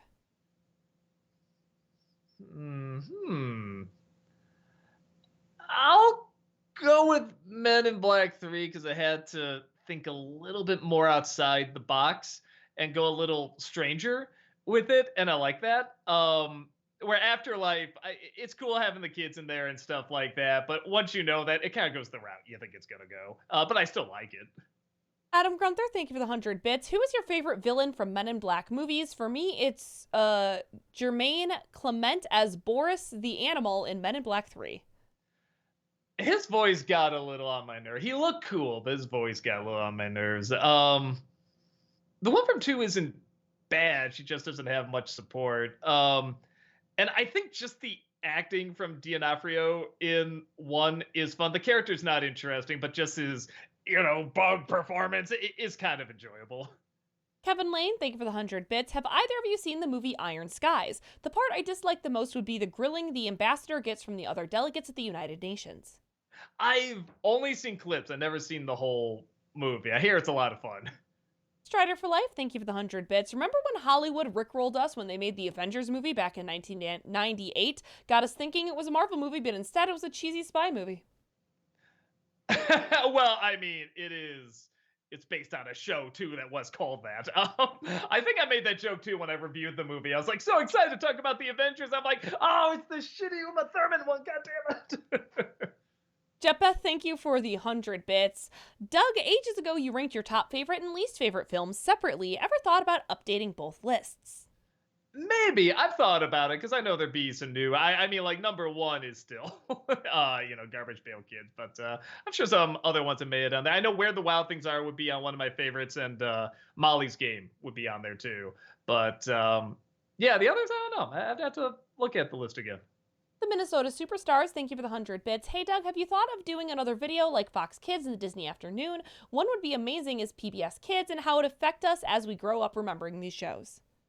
I missed PBS Kids. I think it was just a hint past my time. I when somebody mentions Magic School Bus, I think of the book. Like, that's how old I am. Like, there wasn't a show yet.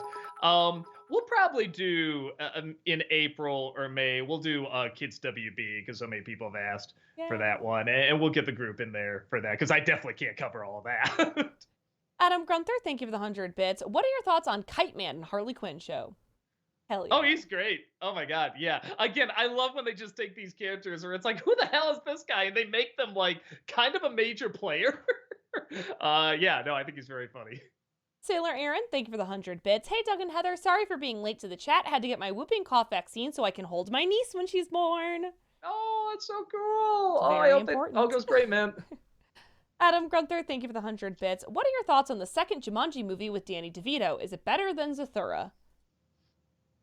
I mean, in my opinion, but so much of that is just the actors. The writing's fine and everything, but I just love seeing these people together and have a ball.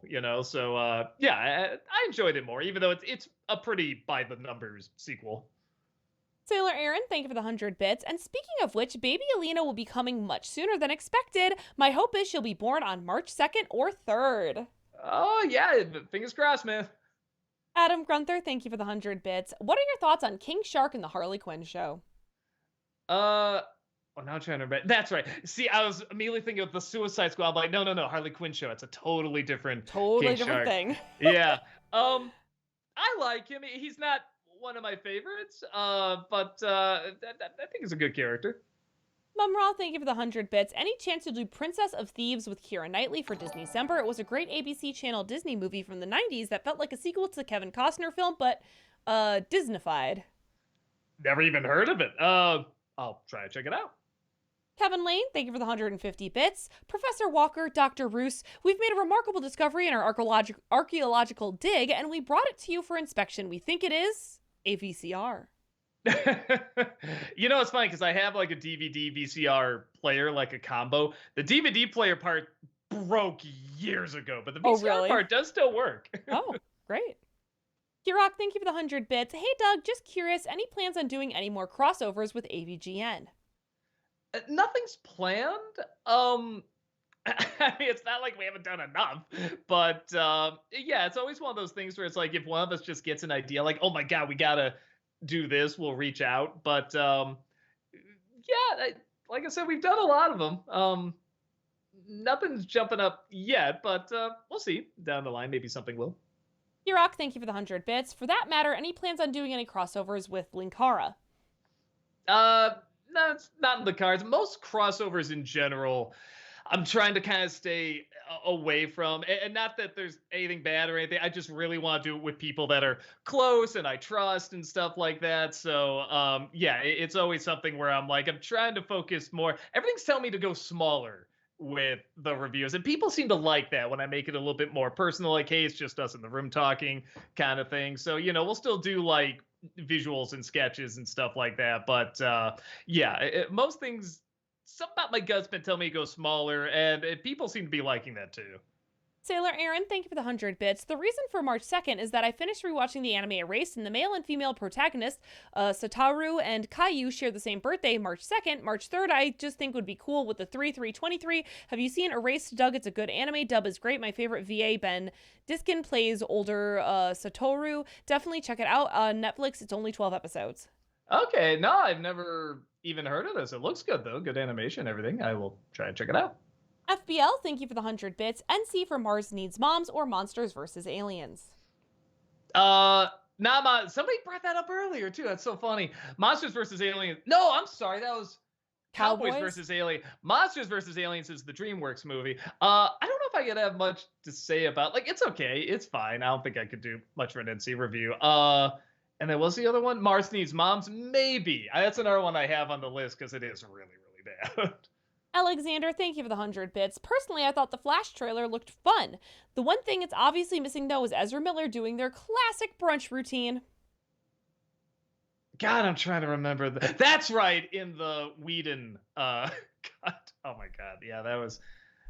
Yeah, clearly, that's what's missing from the movie. I will raise hell if that dialogue is not back in there. Alexander, thank you for the 100 bits. What's your least favorite DCEU movie? Fuck. The Whedon cut of Justice League. I don't know. Man, I'm really trying to think now. I'm trying to go through like what one got me like angry. I don't know if it's the worst, but it's the one where I just felt the most let down, and that was probably Man of Steel. Because I really thought, man, this could breathe new life into this. And then when you just see they're doing everything that Nolan was doing, but just bad, it just seemed like the exact Nolan style that just doesn't belong with Superman. That was disappointing. But there was some cool stuff. Like I do like Henry Cavill, and I do like the some of the fights near the end were pretty cool, but yeah, not much. Kevin Lane, thank you for the 100 bits. Doug, if you keep getting frozen, then you might have to hire Dante Bosco so we can thaw you out every time. Honor, honor, honor. Yeah, did that only happen? It did only Once happen once. today. Hmm. Yeah, it's like I thought. Hopefully, that's just an isolated incident. We'll see. Alexander, thank you for the 100 bits. Hi, Doug. I know I've asked you this before, but what is a movie that was saved by one great performance in your opinion? I remember you said Tim Curry from the miniseries It before, but are there any others you can think of? I mean, I'm sure there are, but I'm blanking on them. Uh, oh, my mind's just going blank. I'm so sorry. Maybe I can look it up while like because usually it's the same ones that like other people Hmm. have. Yeah, we can probably go to the next question while I'm looking at it. Okay. FBL, thank you for the 100 bits. You should review Death Becomes Her as Chester and Doe. Uh, what a unique movie to do. Very odd. No, honestly, the more I think about it, not the first one, but maybe the other two, the second and third Iron Man movies, I think would legit be really, really bad, and nobody would go see him and stuff like if it wasn't for Robert Downey Jr. Like Hmm. he really is what brings people in to see that character. Alexander, thank you for the 100 bits. What are your top three favorite songs used in Guardians of the Galaxy movies? Uh, I always so I have a soft spot for the "Hooked on a Feeling" song, but Hmm. from the trailer with the chun chun hooked on a feeling, ba, ba, ba, ba, ba, ba, ba, ba, ba, I love that version. Sadly, you can't get that anywhere, but I love it in the trailer. Yeah, I'm trying to think of like other. Ain't No Mountain High Enough in the first one. That's right. in in the second one, I'm trying to remember what song you play when the arrow's going around killing everybody. That was pretty fucking cool. Um, yeah, I don't know. I think I'd have to see it again. Adam Grunther, thank you for the 100 bits. What is it about the original Superman movie that makes you love it so much? It's just epic. It's an epic movie. It's silly and it embraces its silly, but man, when it needs to get serious, like the tone just changes so harshly, but it really works. I mean, again, without going too much into spoilers, like, holding Lois Lane and everything. Hell, just watching what happens to Lois Lane, that ending, like, that is brutal.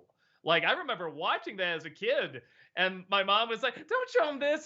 This is where Lois, okay, I can't say it, but this is where blank happens to Lois. I was like, what? That can't happen. Why? And I was just blown away when I saw it, and then, of course, if you're an adult, what, some bullshit's going to happen, but like, it's a real moment and it goes quiet and it's uncomfortable and like your stomach kind of turns and the acting from Reeves is so good. And same thing with any character that passes away in that, whether it's a whole planet or his father or whatever. I mean, it's legit heavy and it's written and shot very epic. I know a lot of people think of the sillier moments and that's in there too, but that's part of the character. So yeah, it's really, really good. Alexander, thank you for the 100 bits. Hi, Doug. I actually thought Quantumania was pretty decent. It wasn't as good as the other two, but I like the cast and got a fair amount of laughs, even though if they were more hit or miss this time around. I know it's kind of similar to Thanos, but I still thought Kang was really cool. I also really like the connection between Scott and Cassie, which I'm thankful carried over in each film. Overall, I'd personally call it mid-tier MCU. Modok though, woof. Uh, yeah, that seems to be the reaction from everybody. Like I said, I was very much on the fence with it. It's definitely not a movie where I'm like, how are people liking this? It's like, no, I see it. I almost did, So, yeah, I get when people say they enjoy it. Adam Grunther, thank you for the 100 bits. Which cut of Superman 2 do you like more? So everything in the original except for the Brando scenes. The Brando scenes do legit change the movie quite a bit. If I could just take those scenes and edit that back in the original Superman 2, that'd be awesome. That'd be like a perfect movie to me because it is weird. Just only the mother's there, and then the sacrifice isn't really as big. But yeah, that'd be my perfect edit. Alexander, thank you for the 100 bits. Hi, Doug. Have you seen the film Nobody yet? If not, I highly recommend it. Christopher Lloyd gunning people down is one of the most badass things I've ever seen. I didn't even know he was in the movie. Okay, yeah, I gotta write that down. That's another one. There's so many goddamn movies I have to see. I should have made this list because it's just getting bigger and bigger. Alexander, thank you for the 100 bits. I have to admit, I really like the relationship between Doofenshmirtz and Vanessa in the show, Phineas and Ferb. I love how Vanessa came to see her father in a more positive light despite his shortcomings. I especially like the Mary MacGuffin episode where it turns out she spent nearly a decade trying to find the doll she'd asked for when she was 7. The relationship might actually be my favorite part of the whole show. I like it. And I think you nailed it. It's the relationship between the two of them because I think she's kind of a boring character. Like she was almost like a throwaway joke, like yeah, just the angsty teenage daughter, and that's funny. But like the more and more they bring her in, and you see the connection between them, you're right. It does grow, and it is interesting. So yeah, I liked it too. Aiden Klein, thank you for the 100 bits. I don't know if you've seen Mystery Incorporated from 2010. If you haven't, I really recommend it. It might be my favorite show ever. There's just something funny about Scooby going up against Nazi robots. Wow. Okay. No, I have not seen. I feel like I would remember that. I'll try to check it out. Hewlett Fan, thank you for the 100 bits. What's your favorite incarnation of Scooby-Doo? Also, how do you feel about the Rick and Morty controversy? Has it soured your experience of the show if the creators are scummy? I mean, and everybody's different. I'm usually pretty good at separating. That's why I love art and movies and songs and it can live beyond the creators, and I really like that. But with that said, I mean, like, I'm never gonna watch another Cosby Show because it's impossible to watch that because his whole shtick is that he's a good family man and he's promoting what a good family man. He's gloating, if anything, what a good family. Like that's the whole routine, and I can't separate that for the life of me. But there's other things where I can separate it fine. Like I said, that the art they create is just too good, and some of my favorite art is made by terrible people, honestly. But so I feel like I'll be okay. We'll see what they do with the voice acting. But in terms of favorite version of Scooby Doo, man, I'm trying to think what one had like. I guess I kind of like just for how genuine it kind of feels, kind of that Zombie Island movie version that they did, because it feels like it's a little self-aware, but that's still Scooby-Doo. That's still the characters. It's a little creepy and dark, but it doesn't quite go too over the top. So I guess I'll say that. Taylor Aaron, thank you for the 100 bits. So, Doug, after Pirates Month, will we get another Nicolas Cage movie review? Good or bad Cage movie? I would love National Treasure 2 review. Yes, it repeats a lot from the first one, but I love Cage in it.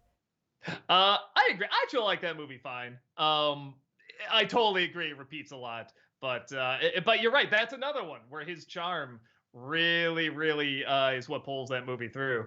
I'll probably put that on the list. Derek, thank you for the 200 bits. Hey, Doug, I was recently advised by a friend to watch Napoleon Dynamite starring John Hader. I saw it last night and I was surprised by how much I liked it. Have you seen it? And if so, what are your thoughts about the film? Yeah, people either love it or hate it. I get both. I think it's okay. I get why there is a following to it. Kind of the same way like Big Lebowski has a following. It's just kind of so strange and it's easily quotable. But I get why some people don't get into it either. So I think it's okay. Yeah, I really don't have that strong an opinion on it. I met the guy, Heater. He's a really funny, really sweet dude. So yeah, that's yeah. I guess if I can remember the guy more than the movie, I don't know what that says about the movie. Adam Grunther, thank you for the 100 bits. What's your favorite invention by the titular characters in Phineas and Ferb? For me, I absolutely loved Swinter. I mean, there's so many inventions. I think for me, I just love that. I think it's the first one, that crazy roller coaster they make that just goes through like the entire city. I don't know. I'm a sucker for roller coasters in any form of media where they can really go crazy with and just do stuff that you can't do in real life. So probably that. Kevin Lane, thank you for the 100 bits. Can either of you imagine the idea of a gang war sponsored by Coca-Cola and Pepsi? Sounds as though it would be a dark comedy. Sure. I don't know. I guess they got the colors picked out already. Yeah, I don't know. Adam Grunther, thank you for the 100 bits. Who is the most annoying character in all of the Pirates of the Caribbean movies for you? For me, it's Rigetti? I don't remember that. I'm sorry. They really seemed to love that eye gag in those first 3 movies. Oh, I get where you're coming from with that. It really is just Will and Elizabeth / whoever replaces Will and Elizabeth in the other movies. It's like they purposefully write them really boring, and they work well enough in the first film. Like they ground the story enough, they anchor it enough. But yeah, man, like that, any version of that, it just always feels like they don't know what to do with those characters, and they just have to have either those characters or that type of character in there all the time. Bernsey, thank you for the 100 bits. Doug, on the subject of Hogwarts Legacy, it's because, well, the internet exists. Doug, are you old enough to understand the phrase "in the privacy of your own living room"? I mean, I guess there's different versions I can take from that. But I don't know if I necessarily understand the way maybe you understand it. I don't know. Maybe not. A pagan priest, thank you for the 100 bits. Please tell me you're going to see Cocaine Bear. Uh it's funny. I had it as like a maybe on the calendar. Like, I'll see if I want to check this out. I don't know, but a lot of people are asking about it. So yeah, who knows? Maybe at the very least, I'll rent it when it comes out. If it gets really good word of mouth, I might check it out on the big screen. Echo Whale, thank you for the 100 bits. What would you say is the most overhated animated movie? Overhated. I'll give a little pushback to some of like the Despicable Me Minion movies. It's like I get why people are annoyed by them; they're everywhere and stuff like that. But I'm like, I don't know. To me, they're like the perfect definition of it's just a kids movie. Just put it on, entertain the kids. There it is. Like there's nothing offensive in them. You know what I mean? In the humor or message or anything like that. Yeah. Steffi Lynn, thank you for the 100 bits. I was just rewatching your commercial compilation, including your review of the HBO bumper, and that reminded me of how much I hated the other feature presentation bumpers from VHS tapes I had growing up, especially the one from Paramount Pictures. There's just something unsettling about them. Maybe I'd have to see him again. I just remember him being pretty bland and boring, but what do I know? Steffi Lynn, thank you for that 2 or 5 month subscription. Welcome back. Thank you. Appreciate that. Bernsey, thank you for the 100 bits. Doug, any interest in doing a video on the Rat Pack, Sinatra et al., or the Brat Pack, Judd Nelson, Emilio Estevez, etc., actors? Oh, just in general? Probably not. I mean, I know what, both packs, but I guess I don't have like a huge interest in that gathering, even though I get why people do. I'm not going to say they're, any of them are untalented. I mean, they're, especially the Rat Pack, good God. But yeah, it's just not my passion, FBL, thank you for the 100 bits. Favorite Abrahams / Zucker movie, not counting Airplane? I really love Hot Shots Part 2. The visual jokes in that just really, really make me laugh. I think the timing and editing in them is pretty funny, too. Honest Reviewer, thank you for the 100 bits. See how Pete Docter saying that Lightyear's failure was due to audiences being turned off by the lack of Toy Story supporting characters or connect to that universe, say nothing about how uninteresting it looked, especially when the plot was revealed. If anything, their attempt to try and connect it to the Toy Story mythos is what ticked me off. It's one of the many things that ticked me off. That was actually probably lower on the scale, but yeah, I'm with you. It just didn't look interesting. The story wasn't really even that great, and it just like deviated so much from to a point where it's like we're just gonna not do this character at all, or like anything that was set up in there at all. So yeah, no, I wasn't a fan of it. Mumraw, thank you for the 100 bits. Any chance of a first viewing with Rob of Beverly Hills Cop or its sequels before Part 4 comes out this year? Love all 3. Think it would be cool for you to finally check off this Eddie Murphy classic. I feel like I've seen the movie, but not in one sitting. You know what I mean? I've always seen it in bits and pieces. So I don't know if I'll do it for an NC, but I should sit down and watch the whole thing in one go. So I probably will. Sailor Aaron, thank you for the 100 bits. Also, this past week on Monday, my pa and my cousin Caitlin celebrated their birthday. He turned 88, she turned 25, had a small get-together with family to celebrate his birthday. It was really fun. Cool, awesome, glad went so well. FBL, thank you for the 100 bits. Ever try Caribou Coffee? Years ago. I didn't like it, but... Fun fact, I've been to the first ever Caribou. Where? Minnesota. No shit, that's kind of interesting. Was it any better? It was fine. Echo Whale, thank you for the 100 bits. Have either of you ever seen any Ben 10 media? If yes, thoughts? If you showed me a picture of like whatever the character of the monsters, I could recognize it. I don't think I've ever seen an episode though. So yeah. Kirok, thank you for the 100 bits. Last message of the night, but Heather, Doug, good seeing you. I hope the two of you have a wonderful night and take care. Same to you. I Thank really do hope you. that you're healing well. Yeah, back at you, man. I hope things go well. Jeppeth, thank you for the 100 bits. Favorite and least favorite Tarantino films? Uh Favorites probably Django Unchained. I really like that one. Least favorite? I think just for the usage of time, I gotta say maybe I'm even forgetting the name. It was Hateful Eight. And the movie's not even bad. They just add a totally pointless 40 minutes near the end where it looks like the film's wrapping up. And it's like, no, we're gonna show you this 40 minutes that's not needed at all. Shows what was happening when this other thing was going on. That it just doesn't add a damn thing. It just wastes your time. So probably that. Coburn, thank you for the 100 bits. With how popular superheroes are now, they might as well bring back Shaquille O'Neal to do another DC Comics superhero movie called Metal Man. If they ever do bring back the character Steel, like in the DCEU, and how cool would it be if they had like Shaquille O'Neal be his father? That'd be hilarious. Kevin Lane, thank you for the 100 bits. Last message for tonight. Perhaps you should call it March of the Pirates. Ah, I mean, it's too late now, but it's not a bad idea. Sailor Aaron, thank you for the 100 bits. If you do an Alien month and review Alien, will we see Malcolm as Dr. Pity again and Tamara as his assistant? I would love to do an opening skit with NC on the couch, have a session, or have a group therapy with Dr. Pity again. I'm trying to remember Dr. Pity. I've done so many of these, I'm like, I don't remember the character. I'll just have to go check that character out again, and I'll get back to you.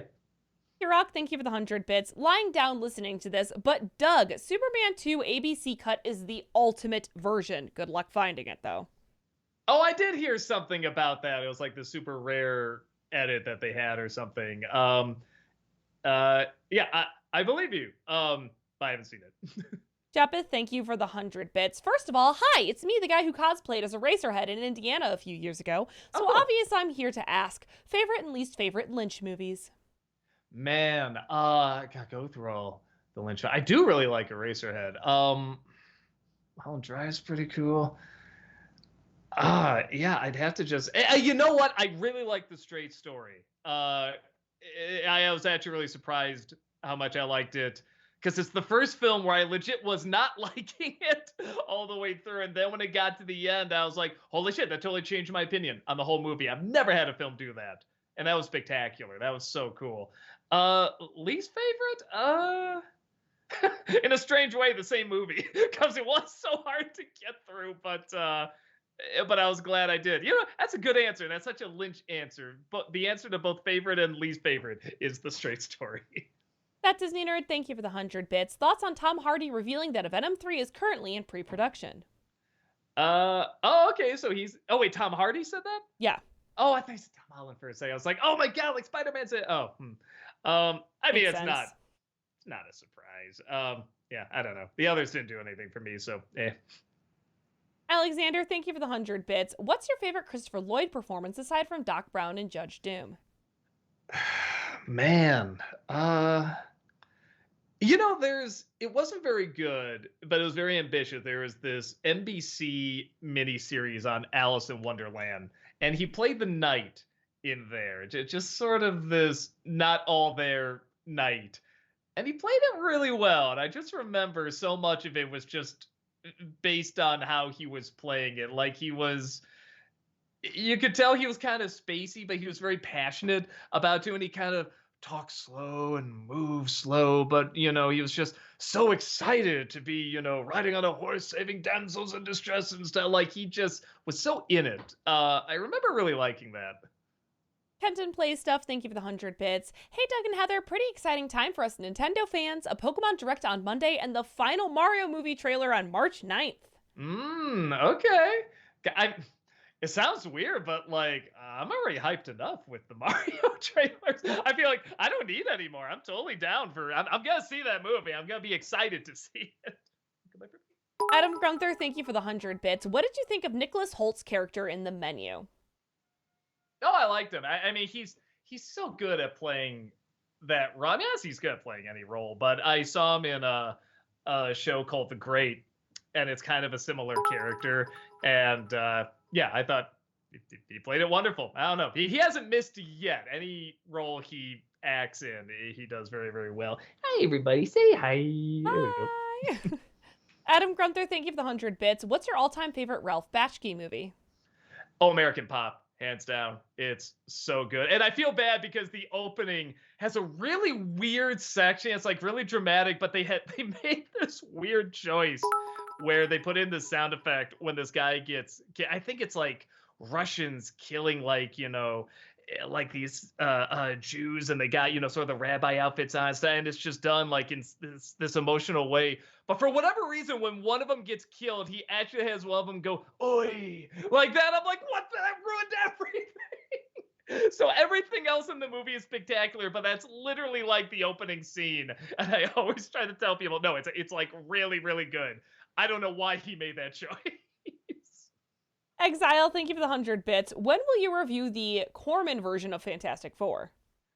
Um, I don't know. Actually, that'd be kind of a fun freak show cinema, honestly, because I have seen it.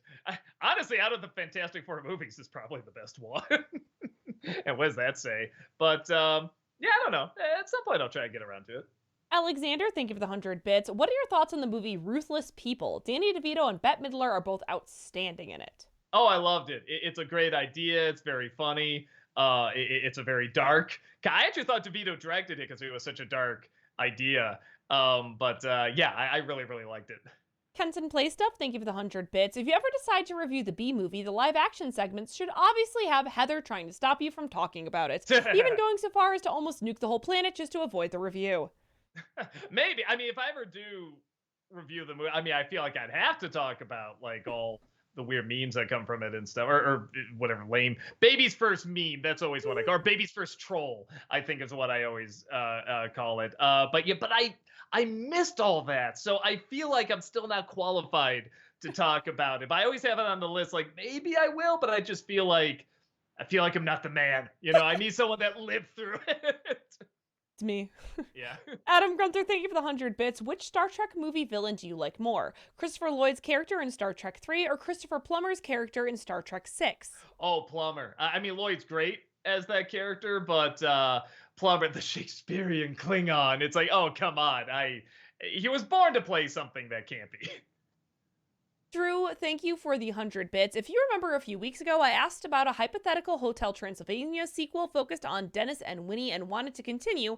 Let Doug respond to the first part, then next part. With that said, imagine if they made Johnny pretty funny and they didn't have a dance party anywhere and used the designs from the second film, and of course utilized frame skip for the slapstick. Yeah, that'd be cool. I would not put up a complaint.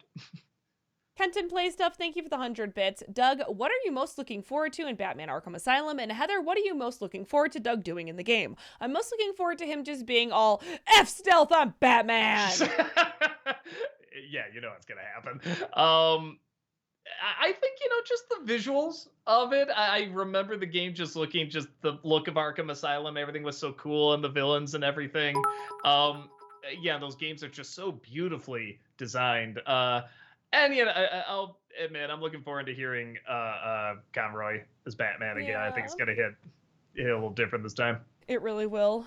Drew, thank you for the 100 bits. 1, it's about Hotel Transylvania again. How would you feel if they stayed the same age, but instead of making them generic, they write them on the same level as John Connor from T2 and Feifel from American Tail? Because those characters are so similar. I mean, if you can make it interesting, I'm down for whatever. Like a lot of people, I thought Incredibles 2 would have been cooler if they grew them up, but like what they did with them was still good, and I still enjoyed it. So yeah, just get a good script. I'm down. Strider for Life, thank you for the 100 bits. What are your thoughts on the Flash trailer and seeing Michael Keaton's Batman and hearing the old Batman theme from the first movie? Movie looks like fun. I don't like him in the Batman suit. I don't know. I think he's just too old now. I would love him as Bruce Wayne. I don't know about him in the Batman suit, but maybe when I see the movie, I'll totally change my mind.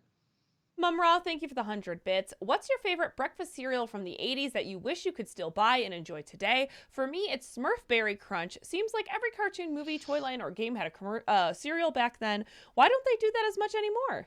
They had Cine Minis is what they were called. And it was actually a Cinnabon cereal, but it was different. I can't explain it. But like what they have now is different. Oh, uh-oh. Doug? There you go. There you are. Oh Hi. no! Oh, that's twice. Shit. Oh, I gotta look into that then. God damn it. Okay. Oh, I was hoping it's just an isolated internet incident. Ah, all right. Okay. Anyway, Cine Minis was my answer. I don't know if you heard that. All right, great. Fantastic.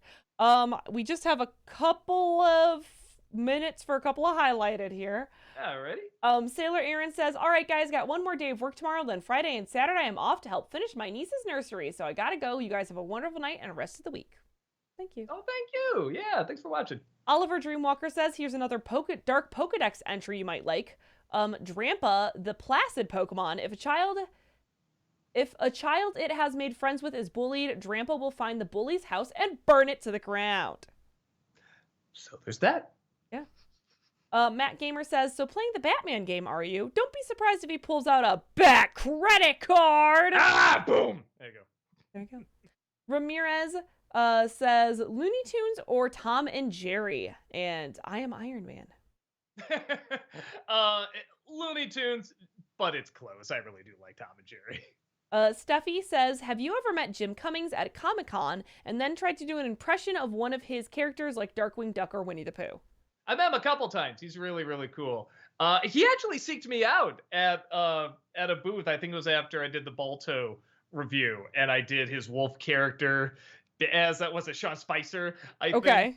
And he actually seeked me out. He's like, let me see. There you. Hey, I just wanted to say that was so great. The anime people were sending it to me. I just thought it was so funny. Blah blah blah. And that guy really is like one of the best voice actors of all time. I just still, because it's not just the voices he can do, it's the performance. He legit gives amazing performances as those characters, and he just sounds exactly like them. So yeah, he's very, very cool. Master Mario says, did you know there are 2 Girl Scout cookies? New York, Chicago, Miami, St. Louis, and LA have Little Brownie, and Boston, Austin, Minneapolis, and Sacramento have ABC. The cookies have different names, looks, and tastes. Little Brownie is seen as the better of the 2.